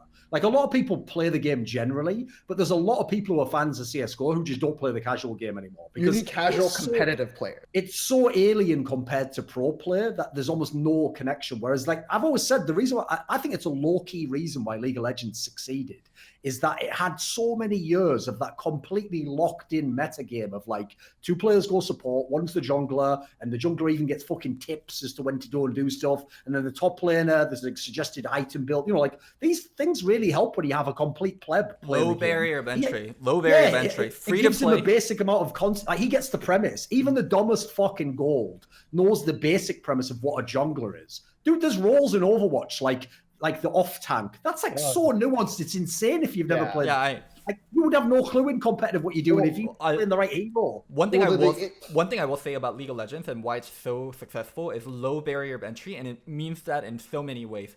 Your computer is shitty, you can play League of Legends. You're a shitty player, you can play League of Legends. Even ping can be bad. Yeah. You're a girl that's never played a game before. League of Legends has characters that are very friendly to girls. Like, before League of Legends, if you thought about games like Dark Souls, CSGO, like, girls look at that and they're like, this is a boys game. League of Legends, it is still like a male game, but it's not a boys game. There's characters that girls can look at, and League of Legends isn't a game that's like just purely for guys. There's definitely characters that... Barry, it's all about representation, bro. What are all the fucking ugly people gonna do? Oh god, he's there for them as well. Dorian, ugly people don't want to date other ugly people. Ugly people want to date hot people. But anyways, that's true. I mean, speaking as an ugly person, you would know, Loco. So yeah, I would know, and you fellow ugly person, Barry, would know. I actually know Barry was just mean, isn't it? I know. Why is he being mean to him? I know. People right? like to the guests. Come on. Oh my god. Anyways, like, League of Legends has low barrier of entry across everything. Like, just the game wise, ping wise, like art-wise, like anyone could get into it, and that's why it was so largely successful, and that's why it destroyed every other game, and also like free to play, like just low barrier of entry. That was the common denominator that made League of Legends super successful. Overwatch isn't free to play. That I think hurts as well. I think that's the biggest thing, is that Overwatch isn't free to play. But the problem with Overwatch is that not everybody spends money on the loot box, right? It's a weird situation because you have to spend money on the loot boxes to get the skins you want, and sometimes like it's. I have mixed feelings about Overwatch as a. I've got a good topic we could talk about here, Barry. 'Cause it brings it back to the agent angle and the angle of like players versus teams versus the league, which is the idea of like players when they want to negotiate finding their own value. Now, if you remember, this was also another topic that is exactly within the Noah Winston comes into esports. 1 second after he gets in the fucking door and it closes behind him, gets onto his soapbox, starts telling everyone how the industry should work this way. Like, anyway, ignoring how sort of obnoxious that is, that the guy barely just came out of his dad's fucking balls, but he's already telling us how to live our life. But anyway, typical American leftist there. So what I will say is this. Listen, you'll know how I play. I don't play around. So anyway, this is the angle, that another angle, as well as the idea of like, should we tell people player salaries? If you remember, was on the angle of players don't know what they're worth. And so a player asks for less than he's worth, or doesn't know what the player who's of corresponding value on another team that he could have signed for would be worth. Now, here's the interesting part about that is, Barry, most people in the industry who like are knowledgeable, like lawyers, stuff, so many of them propagate this narrative now that like, oh, everyone knows now what everyone gets paid and everyone has an idea. Like, from my experience from knowing pro players, they tend to still undervalue themselves when they don't have any information. And even worse, the little information they get tends to be other players who are friends of theirs lying and grandstanding and overrating what they get. So then you get a player who thinks, right, I'm not going to get screwed on this negotiation. I'm coming in. I want 10K. Listen, my friend in TSM, he gets paid 10K a month. That's what you pay me. I'm giving an old number here, obviously. And then the guy goes like, dude, he doesn't get paid that. I swear. Like, and I've even seen examples of where, because think about it, it's what men do. Like, oh yeah, I should have seen this girl last night. You just lie all the time, don't you? Like, the problem is if you do that with salaries, people are all over the place. So before Barry rant, let me give something really quickly. Barry, you can have the long conversation for this. In off season, I had several players asking me like, hey, do you know around how much should I get paid? Do you know how much I should get? Like, this player is getting paid. Like, if I'm in this position, like, if their interest, like, players' information game sucks so much. And because they knew I had information and I was leaking things, like, they were coming to me. Like, players that weren't even my friends, like, were asking, hey, do you know about this? Hey, I know we're not really good friends. Or, like, players I haven't talked to forever ago, like, hey, Loco, like, blah, blah, blah. Like, player information game fucking sucks. If they, like, players that maybe aren't great friends with me have to come to me and ask for information like that, like, players have no idea what the fuck they're doing in general. I will say this is a little bit different between esports, right? Because in League of Legends, you have the regions so separated, and Overwatch, everybody's in the same region, right? So, like, especially with, like, the Overwatch League being completely in LA right now. So, essentially, you have only people, like, all the players get together, they meet each other, and they talk. Obviously, there's a lot of like misinformation being spread around. Like, players get together, like, I heard this guy's making this much and I'm only getting paid this, when that's not true. That happens all the time. And the issue with that's very common in CS:GO as well, by the way. I think it's even common in League of Legends. He does, It's even common in League of Legends. Like, people don't know exactly what other people make, but the thing that players do know is they have a general idea of what everybody is making. Like, they have a general average view idea. When you start talking specifics about, like, how much is this player making? How much does what is a top pay in my position? That's when things fall apart, but they have a general idea of, like, where the water level is in terms of that's from my experience. Okay, so I'll leak something. So Player Association did, like, a survey with players where they got all the average, or, like, they got all the players' salary. And then they gave that to agents and players. I know you know this because you're an agent. I will neither confirm nor deny. I know you got the email. I saw the email a bunch of times. But so League of Legends players knew the average salary and the highest salary. So they went crazy with, like, the inflation thinking. Remember what I said about that's the middle class?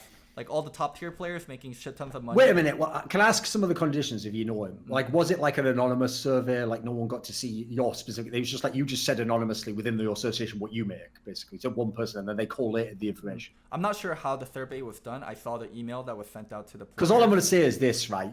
Like, if you told me now, you know, they did a survey on penis size in America, and actually America the biggest in the world by average. Like, yeah, because homies be lying, don't they? Like, I need to know the circumstances of this quiz. I don't know the circumstances, but I saw the email that the players like all got that were in the player association, and then I think it showed the average and it showed the highest amount, and it made like players like think very, very like highly of what everyone is making, and like the numbers were overly inflated for some, and like the average was incredibly high. I can already say though, Loco, like that's exactly what you just said there is exactly why, like that old thing of like, you know, there's a famous idiom in English, it's called like, maybe it's just an adage. It says like a little knowledge can be a dangerous thing, because the idea is when you get a little bit of information, your brain tries to extrapolate and think, right, well, I can probably guess everything, right? And then you might make an even more ridiculous decision or like think something really extreme based on a little piece of info you have.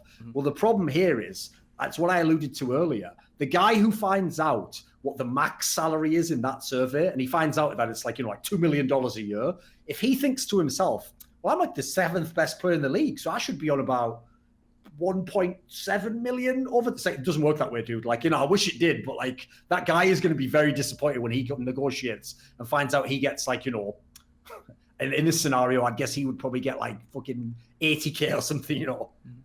I can't comment on this, but I will comment on something that is relevant. And it was public. So So he says that, he goes, I can't comment on this, but I will make words come out of my mouth. Yes, pretty much.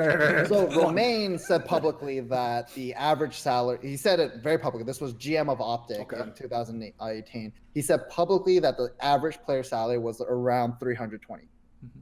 What he failed to the median. What's the median salary? Yes, So don't tell me about the average. Yes, Let me know about you need to know the median. Yeah. And the thing is that like it's like the old joke, isn't it? If me, Loco, and Bill Gates are in a room, then our average salary is like, you know, fucking like $45 million a year. Yeah, because Bill Gates accounts for all of it, doesn't he? Like we're just dragging his average down. So everyone, like, people see that and they're like, what the fuck? Average salary is 300K. People are making so much. It's like, what's the median salary? Like, oh my god, Redditors and Twitter. It's the reason why, by the way, this is a side topic, but I bring it up just to show people how, even in everyday parlance and language, most people don't understand the scale of the numbers we're talking about. Barry, you could probably confirm this for me. You know, when everyone in America politically, they're all against the 1%, right? The evil 1%. Oh yeah. What they won't know is that Bjergsen is in the fucking 1%. Because the scale's like this. There's people at the top who are such a small amount of the people who live in North America that make billions and billions and billions, that when you average it out, the 1% is like people who make like 250K or something mad a year. So when you're trying to punish that dude and like be like, we should put the taxes up on the 1%, it's like, dude, you're not just going to be taxing Jeff Bezos, you're going to be taxing fucking Bjergsen, and he's not even making that much. When I checked in 2014, when like the we are the 99% or whatever that movement was, the Occupy Wall Street. Yeah, Occupy Wall Street. When that happened, the 1% cutoff was at $300,000. Put it this way, I have been in the 1% in my life. And if you imagine I should be taxed like 80% of my income, no, because what would have happened the years after where I wasn't in the 1%, I'd be fucked, wouldn't I? I'd have lost all the money I would have made.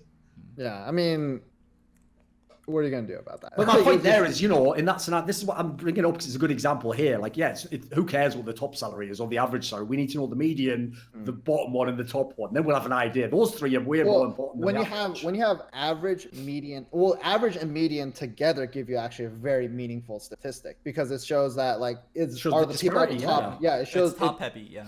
Yeah, it shows you. Well, it can say that it's like, you know, it just, if the median is higher than the average, then that shows a very different thing than the median being lower than the average.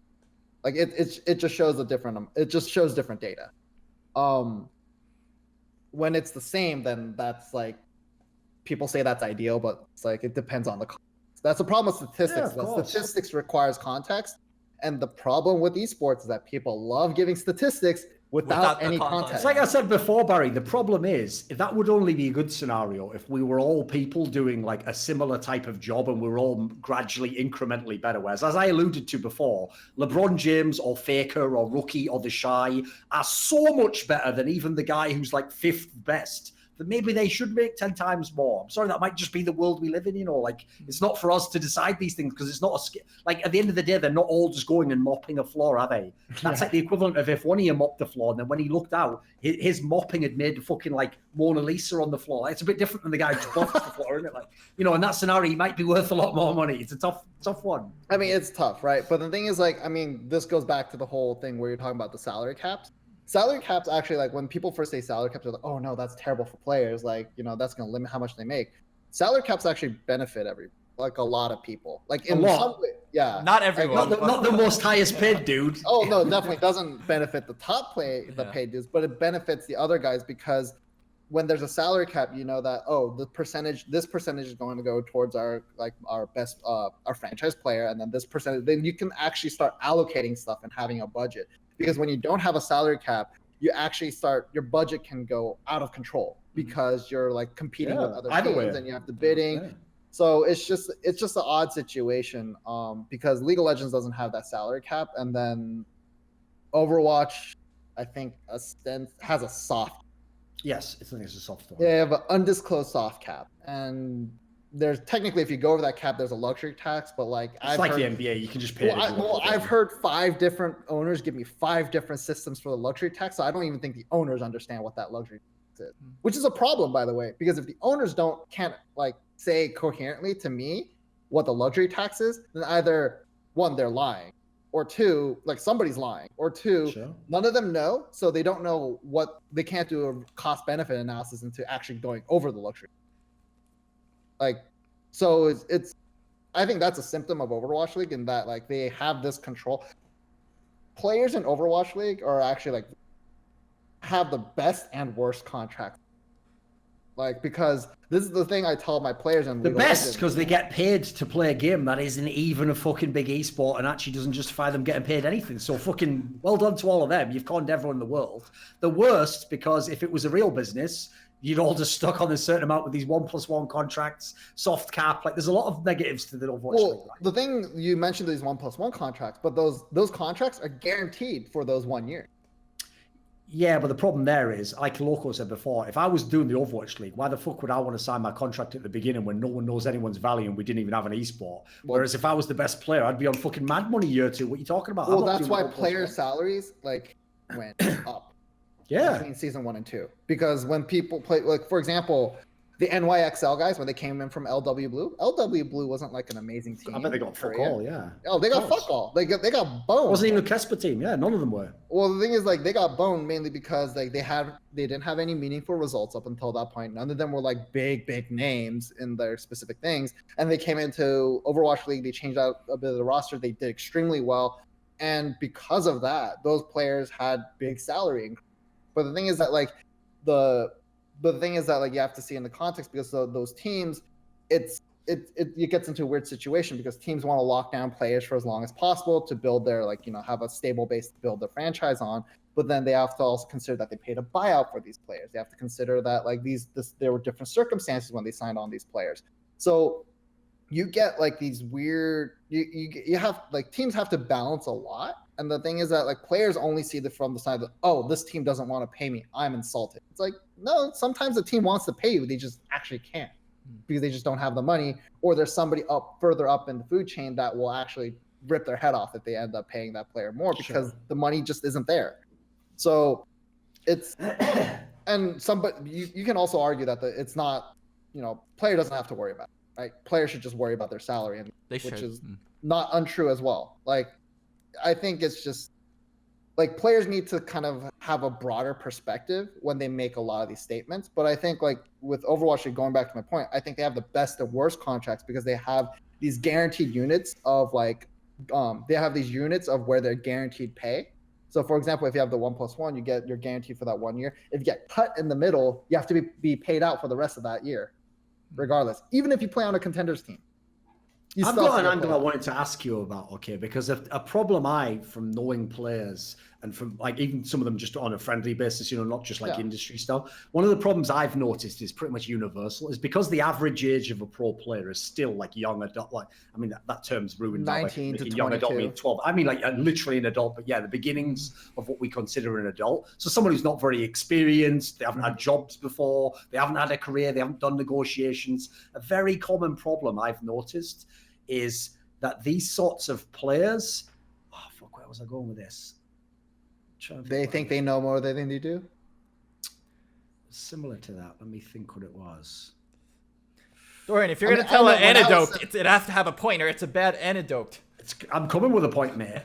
You're the one who just ends the fucking point. Like, well, that was that. How was it? Shit. Ah, well, fuck everyone. That was your life wasted. You can never get that back, can we? No, let me think where I was going with this one. So we were talking about the angle of... The players are young.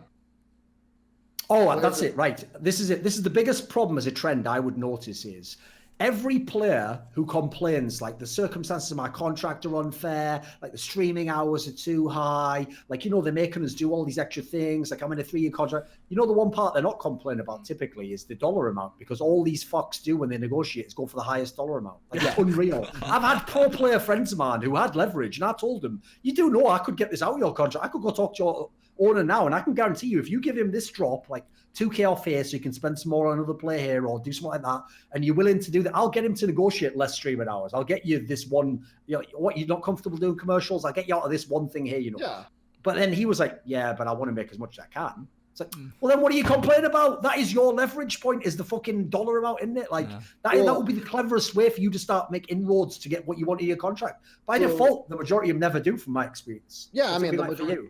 And the thing is that the players I work with, my Overwatch players are on average just much younger than my League of Legends players. Like, my Overwatch players are, the average age is probably 19 for them. And so for our agency, I do all of our League of Legends clients, and I do our Korean Overwatch players. So players like, Carpe, Jonak, like the big guys. So like, but the thing is, all of them are still 19.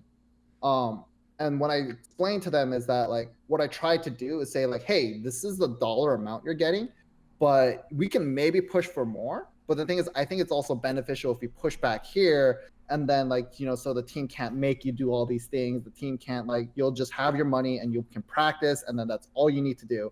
But then, like you said, like, players are so fixated on that money amount that I'll get that money amount. I'll try to get them that money amount, and then also try to, like, fight the battles that I think they should be fighting themselves, even if they don't realize it. So, and then I try to get them the best terms as possible. Like, it's just, the nature is just like the players don't understand like these other little things until it starts affecting them, and then they start asking for that in their next contract. Like, they realize it. It's a slow learning process. So the reverse is true also, where they agree to all those things to get the highest amount possible, and then they're like, why the fuck do I have to do this? Like, this is so fucking stupid. I should be practicing. It's like, dude, you fucking agreed to this at the start when we told you you shouldn't agree to this. Yeah. It's so dumb. They're like, I will take the highest amount. I don't care. Just give me the highest amount. I'll sign everything. I'll do all those conditions. Like, it's so fucking stupid. Like, I've had team owners tell me before, it's like, I'd rather negotiate with an agent because at least I can blame the agent when the player doesn't understand a contract rather than blaming the player. Because how can I blame a 19-year-old kid for not really understanding what he's reading? Because he can read it, but whether he understands is another thing. But it's like an agent's responsibility to read that and then summarize what their obligations are. So it's actually like team owners can have somebody to point to. Is like, you had a shit agent. That's why you're in a shit contract. It's actually better for them to have agents because they can just blame someone, like, instead of blaming themselves. Along those lines though, because what you're talking about here also bleeds into the area of like how the public's perception of a deal or a player or a team can actually influence the deals that are done. Because one area I think that esports players, for people who have no union, some of them don't even have representation of basic agents and lawyers, etc. They have a massively accelerated level of public influence to influence the deals and the teams that they're with. Imagine being a pro player. Like, if you're a pro player in the NFL, for example, like you give the Live One Bell example before, and you sit out the season, and people know you're doing it for a contract dispute. Even the people who are sort of like, so in his case, he did win out just because of the circumstances, and everyone now acknowledges like the Steelers should have just paid him because they'd be in the playoffs, But there's a lot of people who understood Yeah, he's done what's good for him, but maybe the org should hold out. Maybe they should say, we're not going to pay you all this now. We're not going to give you the deal you want. You know, people, at least because they're older in those games, it's like it's almost proportional, the power that Levon Bell has to just fuck everyone. I mean, the power that Bjergsen has over a TSM, as we said before, at the moment, there's more fans, I would guess, there's more people who are TSM fans who are fans of Bjergsen than would be fans of insert random mid lane I've never heard of who plays for TSM. At the moment, even though Bjergsen has no physical power, he can't really leverage TSM. He has insane political pressure he can put on him. Yeah.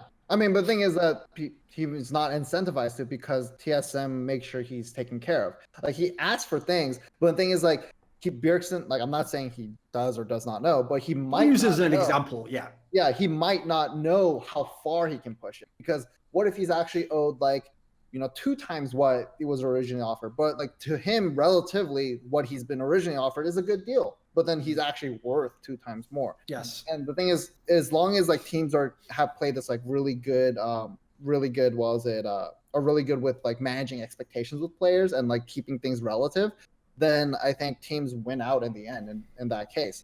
But the problem is that like the players that usually find agents or try to get representation are the players that are not getting deals that they aren't happy, and usually those are the guys at the bottom. So well, it's go ahead. Before we move on to your question, there was like a recent Overwatch incident, and then we talked about it a little bit on chat, and I definitely want to grab Doran's comment on this too. So Doran, have you heard about the Ellie incident on Overwatch? I have. Certainly have. Can you summarize it? I'm going to say I am forbidden by my boss to talk about it. Okay, all right. It's a verboten. Okay. Right, the basic version, and I won't claim to know every detail, so one of these could be off, was there was a team who was a Contenders team who claimed what is that Contenders? They were trying out. Contenders is like academy, basically, for the Overwatch League. And so this team, except that you don't have to literally be a team who has a team in the Overwatch League. You can also just be a Contenders team on its own, and you can farm talent, or you can do whatever you want. It's the second league of the Overwatch scene, basically.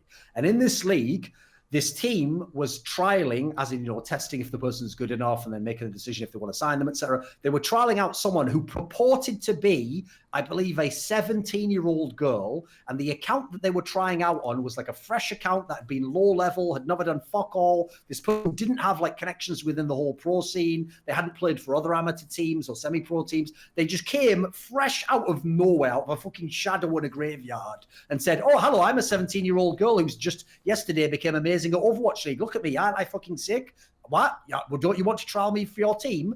And basically, loads of people in the community were like, this seems fake as fuck. Like, there's no way this is like actually a girl. Like, it's fake. It's not real, Like, it can't be real. And it actually did turn out that they were right. It actually turned out it was even admitted that it was a girl claiming to be that person, but she was having someone who's like a semi-pro player basically play in her stead. Yes, so it turned out someone else was playing, and that was a male semi-pro player basically, and someone who was actually established, etc. So the big problem is the people who did this whole, it's fraud basically. Social experiment. Prank, claimed it was a social experiment, and the implication they gave was it was a social experiment to prove how much women get harassed in gaming. What they didn't think about was that they purposely set up a fraudulent example in an incredibly implausible scenario, which the people who they were saying were being sexist by saying, you're only saying I can't be a proper player because I'm a woman, were actually correct. Because as you showed yourself, it wasn't a woman playing. So even though there's a lot of nuance to this, you can get a million angles, that's the basic story. As far as I know. Have I got any details of the story wrong? No. I think that's correct, right? Yeah, we can open up this can of worms up about girls in gaming.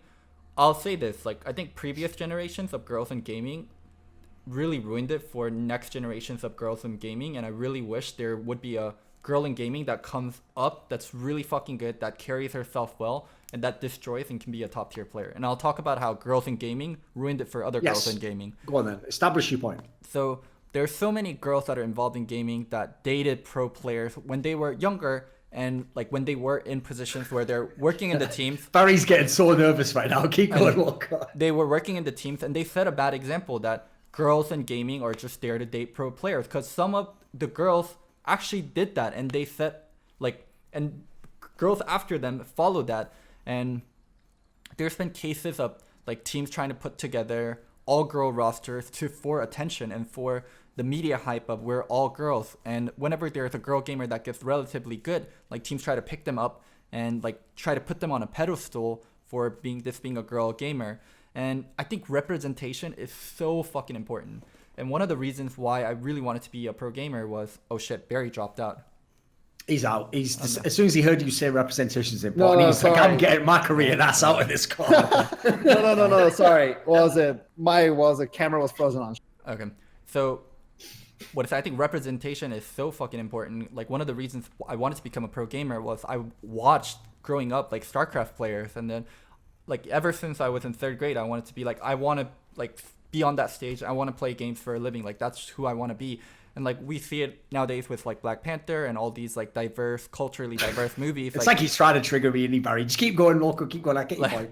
That representation like makes way for the next generation to do well. And if I'm a young girl, oh my god, I don't want to say if I'm a young girl, but for like the younger generations that are girls, when they look to see and they see like the pro gamers, it's 99% or 100% all guys, and there's no representation. And when there is representation, like we get stuff like this Ellie situation or like Magic Amy situation. I really wish, like, because gaming is one aspect where it can be like completely level. When you have like tennis, like Serena Williams, like the Williams sisters getting destroyed by a top 200 male player, like that's not a even platform for women to compete. But in gaming, like theoretically at least, like a girl gamer can be the best in the world. Like theoretically, like a girl tennis player, it's extremely almost impossible for her to be the best tennis player in the world.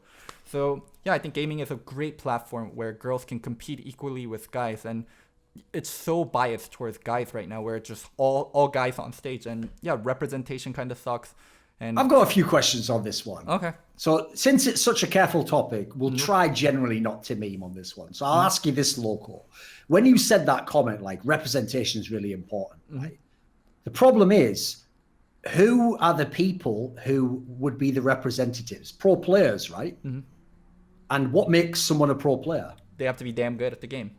So that has nothing to do with your desire for, well, or they'd be popular, Barry. They have the leverage to become a pro. No. Oh, All you need to be a pro player is to be paid to play for the Technically, team. yes. Yes. Well, anyway, by and large, yes, the better players will be the pro players. Obviously, every now and then you'll get someone like Kiwi Kid who just steals it, LCS splits with the checks. But aside from weird examples like that, yes, you have to be a better player. Here's the problem, Loco, is how are we ever, by any kind of a normal means of allowing people to play the game, and whoever becomes good, gonna get it so that the, let's say 200 people that you see as pros represent all the people and sexes and nations in the world?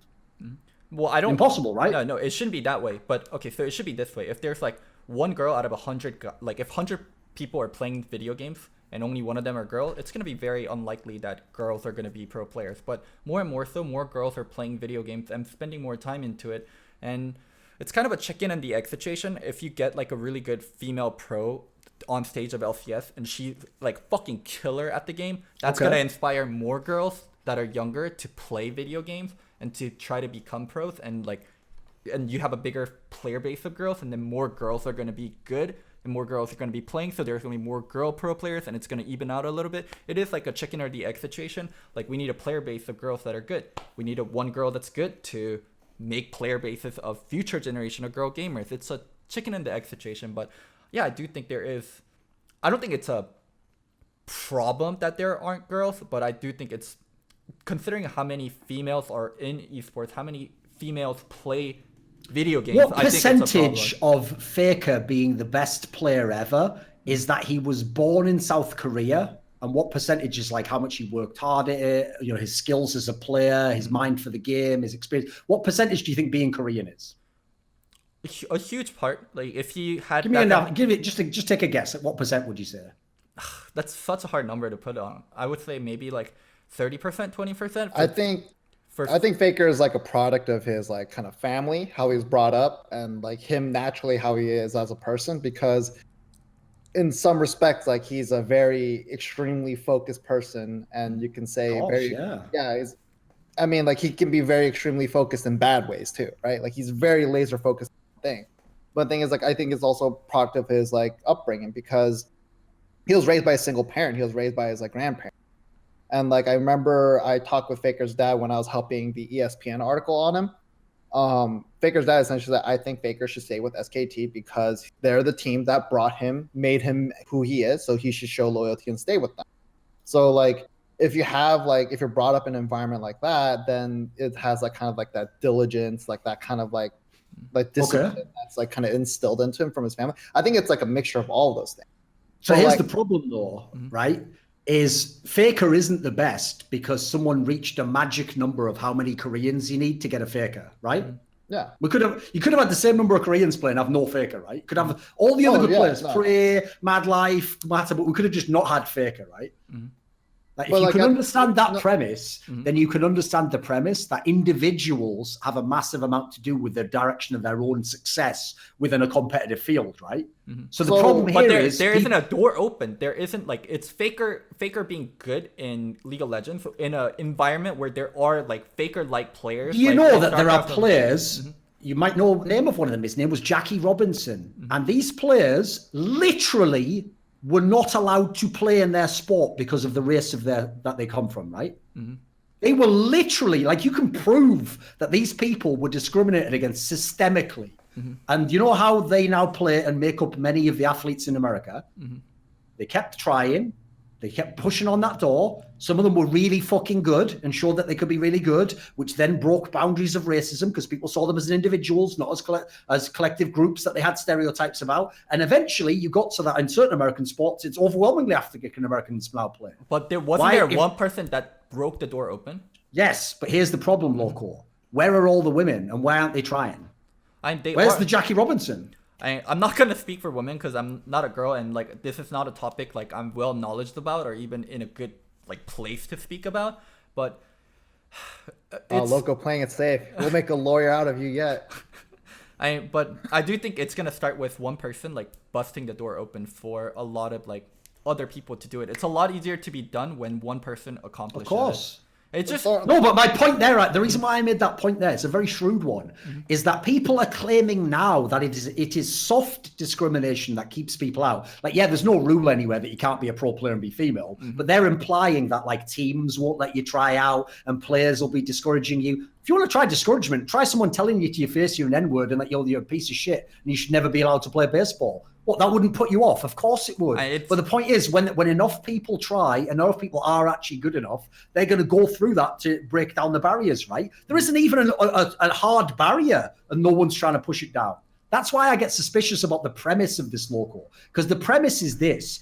If what you're saying is like what I think, which is that very few people who are women play League of Legends. Like if I had to guess, I would guess that the amount might be like 8% of League of Legends players are women, maybe even less.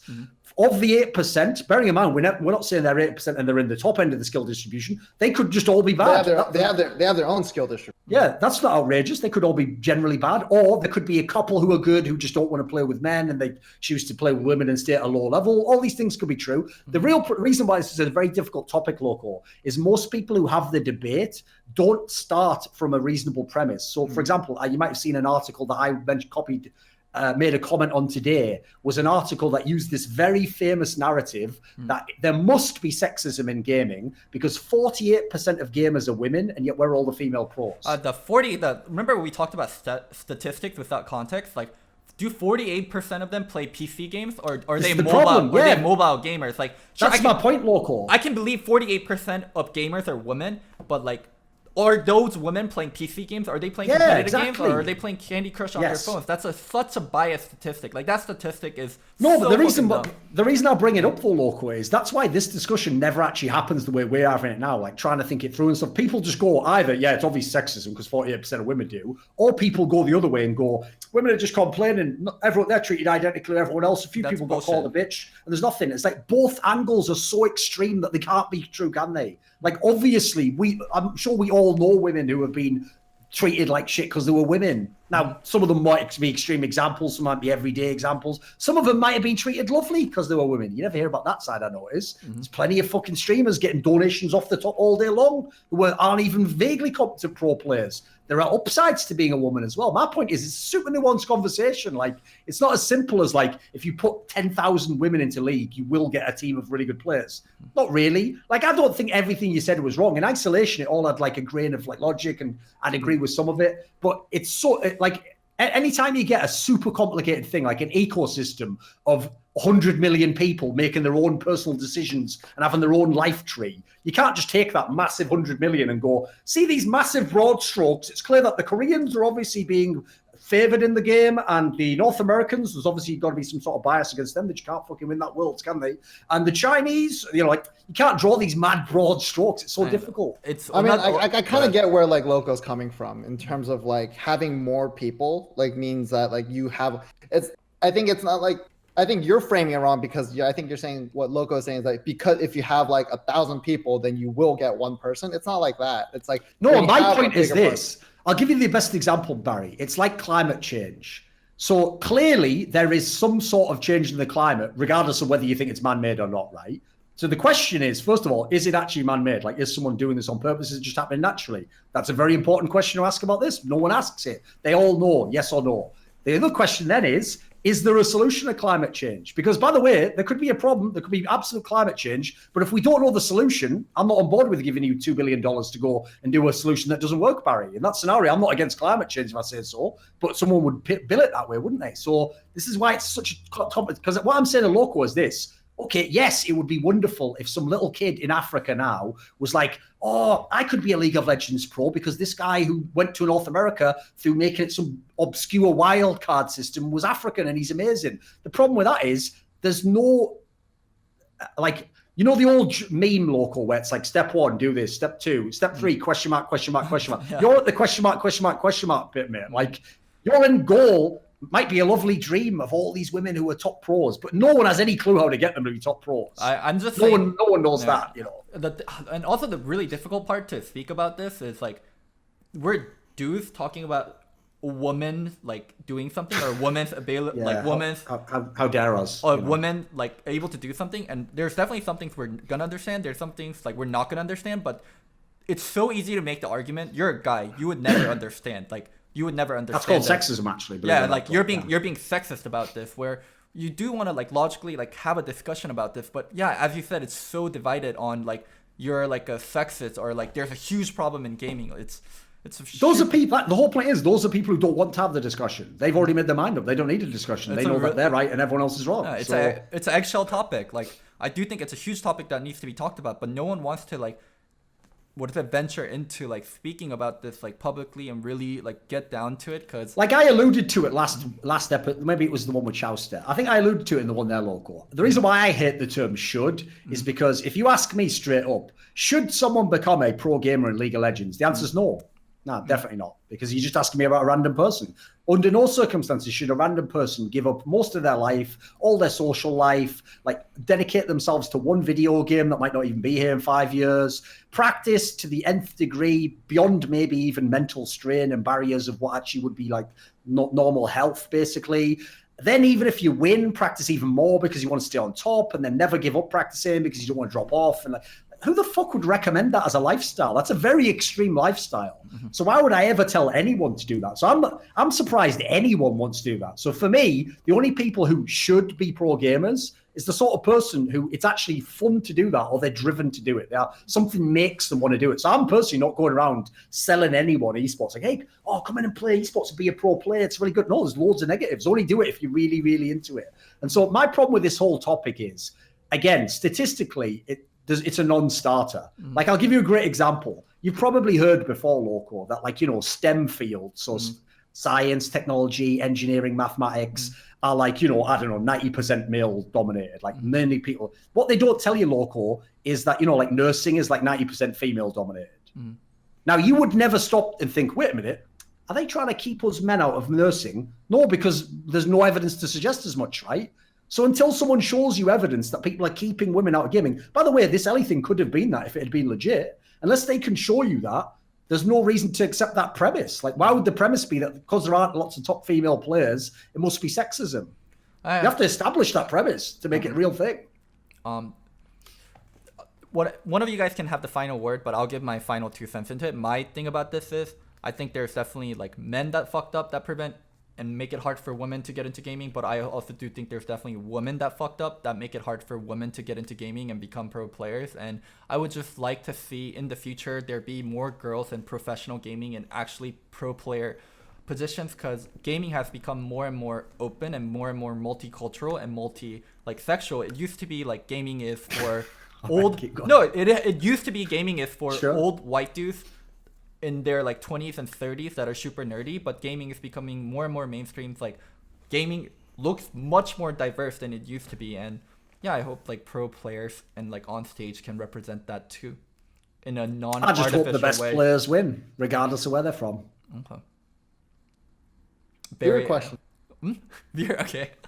All right. Let's go to so I don't have to be gagged by my invisible employer. Okay. Guys, so towards the end of the show, we take viewer questions. Ask me, Doran, Barry about any kind of questions you want to ask. I mean, some agent-specific questions for Barry would be great. Something more maybe specific to Overwatch, because we usually don't get Overwatch people, and Barry's an expert on both fields. Okay, viewer question. How come we don't see player loans utilized more in League with how developed the scene is getting and how much roster movement we see throughout seasons and teams want a Band-Aid develop? Contracts can vary to benefit both org and the player depending on the context, yet we barely see it at all. 1+1 with first refusal rights, etc. You don't see player loans because there's no incentive for teams to take on a loan on a player unless they're desperate, right? Because why would I want to get a guy for like 6 months and then loan a guy for 6 months and have my team be successful because we brought on that guy, and then you don't have him in 6 months later? Then then the team's gonna come back. It's like, oh, we can loan him to you again, but you have to pay twice as much now. So they don't want to be in that situation, which is why you don't see player loan. As regarding contracts can vary to benefit, yes, like contracts can vary to benefit both orgs and the players, but like finding the middle ground is just more like there's always going to be a winner and loser, and it's just mainly a degree of how much you won and how much you lost. So it's just this is the big thing. It's like no one's going to win 100% of the time.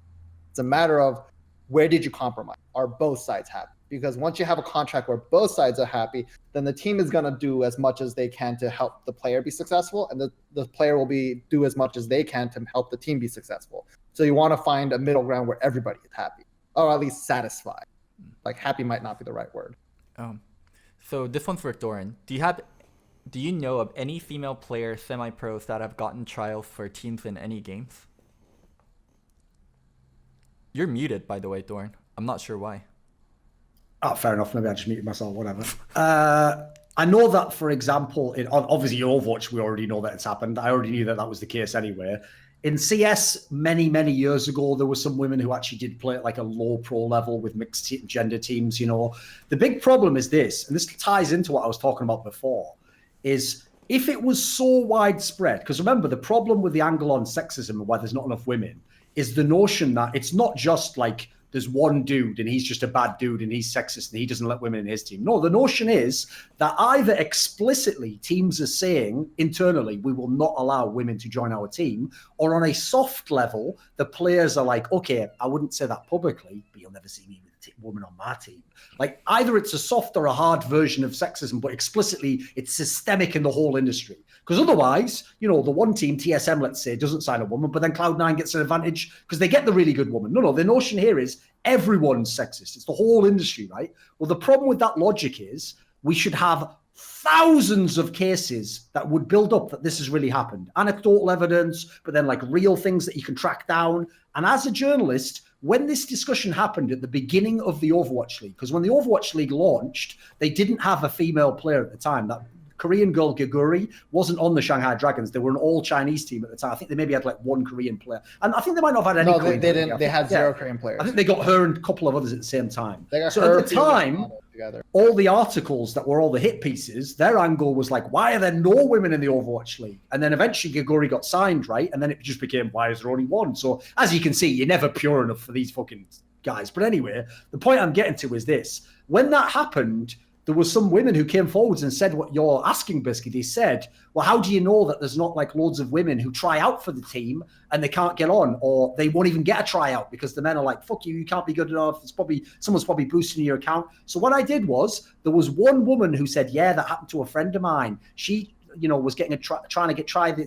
she was semi-pro and she was really good and everyone said she was good. And then she tried to get trials with teams and none of them would give her trials. And I said, okay, you know what? I'm a journalist. Contact me privately. Give me the information of your friend. I will speak to your friend. All of this can be off the record. I will track down your friend's circumstances. If I can find there's a real chain of events where what you're saying is true, I will go and find other examples of it elsewhere in the industry. I'll put together a whole story where no one's name gets mentioned, but I explain that there was this person at this level of the scene, there was this person at the semi-pro level, maybe there was someone at the low pro level was denied, and I'll show that it's a real thing.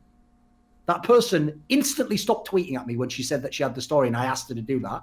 I have never had a single woman, and I know a lot of women in terms of like as friends who are pro players in CSGO, etc. I've never had a single one of them telling me a story like that. I have seen personally no evidence that anything like that exists. So that's why I give you the example of it's the Jackie Robinson one. There were people trying who were black players to get into the baseball. There's almost fucking no one trying Loco who will win. It's mental. It's really nuts. First of all, there's not many women to begin with, so most of them, just aren't super competitive. Just like, by the way, 99.99% of men aren't going to go super ham and become pro. But even the few that do play, they either tend to just get caught off into the female world where you can make a good living and you can be marketable and you play in female-only tournaments or streamers or whatever because it's not as less hassle. The amount who've actually ever tried, as far as I can tell, to even try out, I'm not even joking. It's like we could use our hands and probably find them all. Okay. So just my experience. By the way, I'll put the information out there now. If anyone has ever heard of a real story, someone who can actually give me doesn't have to be on the record, never has to go public, but someone who can give me real info, reach out to me on Twitter, send me a message. I'll run the story up. I'd love to find out it was true. If it was true, I fucking love conspiracies. Okay. So this question is towards Barry. It's a little bit loaded, but whatever. It's about life of Overwatch. What do you think the half-life of the Overwatch League before it inevitably ends? Unless it gets a huge amount of traction, the game will end at some point, whether it lasts 5 or 20 years. What is the length of life in this sort of esports platform? You don't have to answer the question as is, but more so, what do you think of the future about Overwatch League? If it actually has a future, if you think it's going to be long-term? I think in the short term, Overwatch League is too big to fail. There's too much money. By the way, I'm not joking. No, listen, Barry. Absolutely say everything you're about to say, but I just want to say this: everyone listening, he does represent players and teams in the Overwatch League. Not teams, just players. Just players, okay. So I'm just going to say he does have sort of a good reason to want the Overwatch League to be too big to fail. Go ahead, Barry. I think it's too big to fail in the short term just because there's too much money that's been invested into it. So it's a big push from Activision Blizzard to make this a big thing. There's a big push from teams in order to get to build a business off of it. Because like I said, $20 million for some of these people is still a rounding error, but that doesn't mean that they're not going to try their best to make it successful. So there's a lot of money that's tied up into it. So in the short term, it's going to keep going and going. What's going to determine whether this is an esports, 5, 10 years, even 20 years down the road is how good the game is as the base. From the current state of the game and from where I see the developers taking the game is it doesn't seem good. It doesn't seem good from a pure gameplay standpoint because when you have the good thing that Overwatch has going for it is that it's a shooter. Shooters are naturally easier to understand, but the problem is that it's a weird shooter where where the characters have abilities, and it basically has the downsides of a MOBA and a shooter. Yeah, I mean, it has the upsides of being a MOBA. Part of it, but in CS:GO, the premise is so simple that you don't understand it all, but you can understand the concept in a grasp. Right. You try watching an Overwatch team fight, even if you played publicly, you'll have a hard time. Yeah, because the thing is, you have an idea they're all going for this objective, but why are they taking this weird route around? Why is this guy in front of the other guy? And then this guy just died, and people think it's the Widowmaker's fault, but it's actually his off tank's fault for not covering his sight line and things like that. So you have Overwatch. I think Overwatch League Season 1 benefited immensely because it was a Widowmaker meta. It was a sniper meta. And because it was a sniper mode, it's actually pretty exciting to watch because you're getting these sniper duels and there's a lot of content that the league could base off of it and all. And it was actually a pure skill role. I mean, the team had to help out, but there was a lot of skill involved in the Widowmaker plays. Right now, this meta, the GOATS meta, is god awful because it's just Can a you explain team what the GOATs meta is? The GOAT's meta, essentially, you have 3 tanks and you have 3 supports, and you just roll as a death ball. And the thing is that in order for you to disrupt that death ball, it requires more coordination to defend it against it and then to play as the death. So you have these 2 death balls just like running into each other, and it's awful to watch, like, to be honest, because you don't get a lot of these high skill moments like with these Widowmaker players. You don't get a lot of these high skill moments where a tracer goes into the backline and picks off a person and that swings an entire a fight. You have less of that. And at the same time, in the game, when like, I can't speak as like a high level player because I am absolutely shit at Overwatch and I don't play it anymore. But from like just keeping in touch with like the community, it's just people just have trouble like having fun playing the game. And that's the thing. It's like League of Legends, you have people like, oh, community is toxic. This game is like, better bot lane wins, but they still have fun while playing it. But the problem with Overwatch is like people are starting to lose that fun.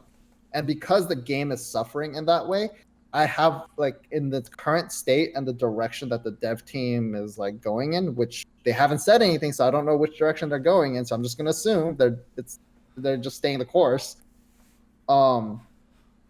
It just doesn't look good. But in terms of the short term, because there's so much money was poured into it, it looks like it'll go strong for 2 or 3 years at least.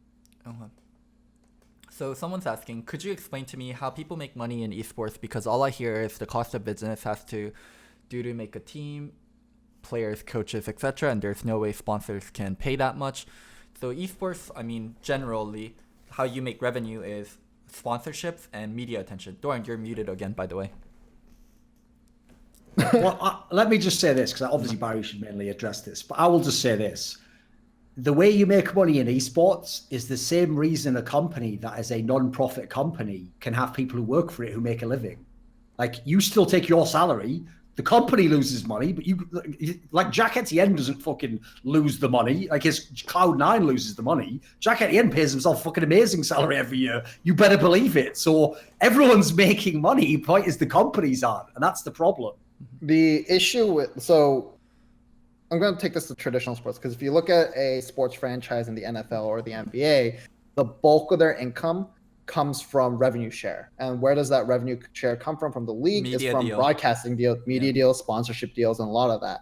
And the thing is that, yeah, like teams are spending like $100 million on player salaries, but at the same time, they're making like several $100 million off of like these deals. The merchandise is like a big part of it, but like it's like a tip of the iceberg. In some cases, like a lot of these sponsorship deals, broadcast deals, and things like that is where teams will make the bulk of their money. The issue with esports currently is that there's no big broadcast deals that are being split. There's the reported like something $90 million Twitch deal that Overwatch League had with Twitch, and then that's actually over like 2 years, so it's more like $40 million a year in that ballpark. So like that's a good deal, but the thing is teams don't see any of that. But the thing is like those are the kind of deals, those broadcasting types, like broadcasting right deals, that's gonna be like split among the teams is what's gonna make them money. Like that's where the big bucks are gonna be. Because a lot of these, like Twitch obviously wants to keep Overwatch League on their platform because they can make a ton of money through the bits thing. They have like a bunch of other stuff that they can activate on to like keep making them money. So teams, that's where their bulk of their money is coming from. Sponsorships is another big bulk of it, but the problem with sponsorships now is that like the sponsors, the brands have realized that like the teams actually don't generate enough return on investment return on investment, because they'll spend $1 million, but if let's say I'm Coca-Cola, complete random example, if I spend $1 million on a team, I want to at least make back $1.1 million for every $1 million. At least I want to make a profit in sales or some other in some other way. Problem is that the amount that the teams are asking for doesn't line up with what the teams or what the brands evaluate that they can make money back. So like there's this weird disparity, because and a big way of like kind of for teams to bridge that gap is to have better branding, produce more content, and then like a lot of that they need to figure out how to make their brand more valuable, because right now as it stands it's cheaper for brands to sponsor influencers and streamers. Okay. no final questions. Like it's 5:20. We've held you hostage for over 2 hours. Barry, any final words? Any kind of shout out you want to do? Final words is that like I think a lot of like especially with like the Phoenix, All Tech, and Adrian situation that happened in the middle of this year, people are saying that there needs to be a player union. There needs to be a lot of things that need to happen. The issue is that like yes, it does need to happen, but the problem is that there's a lot of complications along the way. There's a lot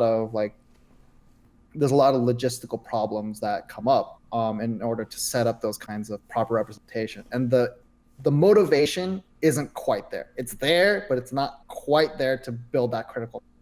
So I just want people to understand that, like, yes, it's everybody wants a player. Everybody actually wants a player union because it helps them, and the teams want it, the league wants it, players want it.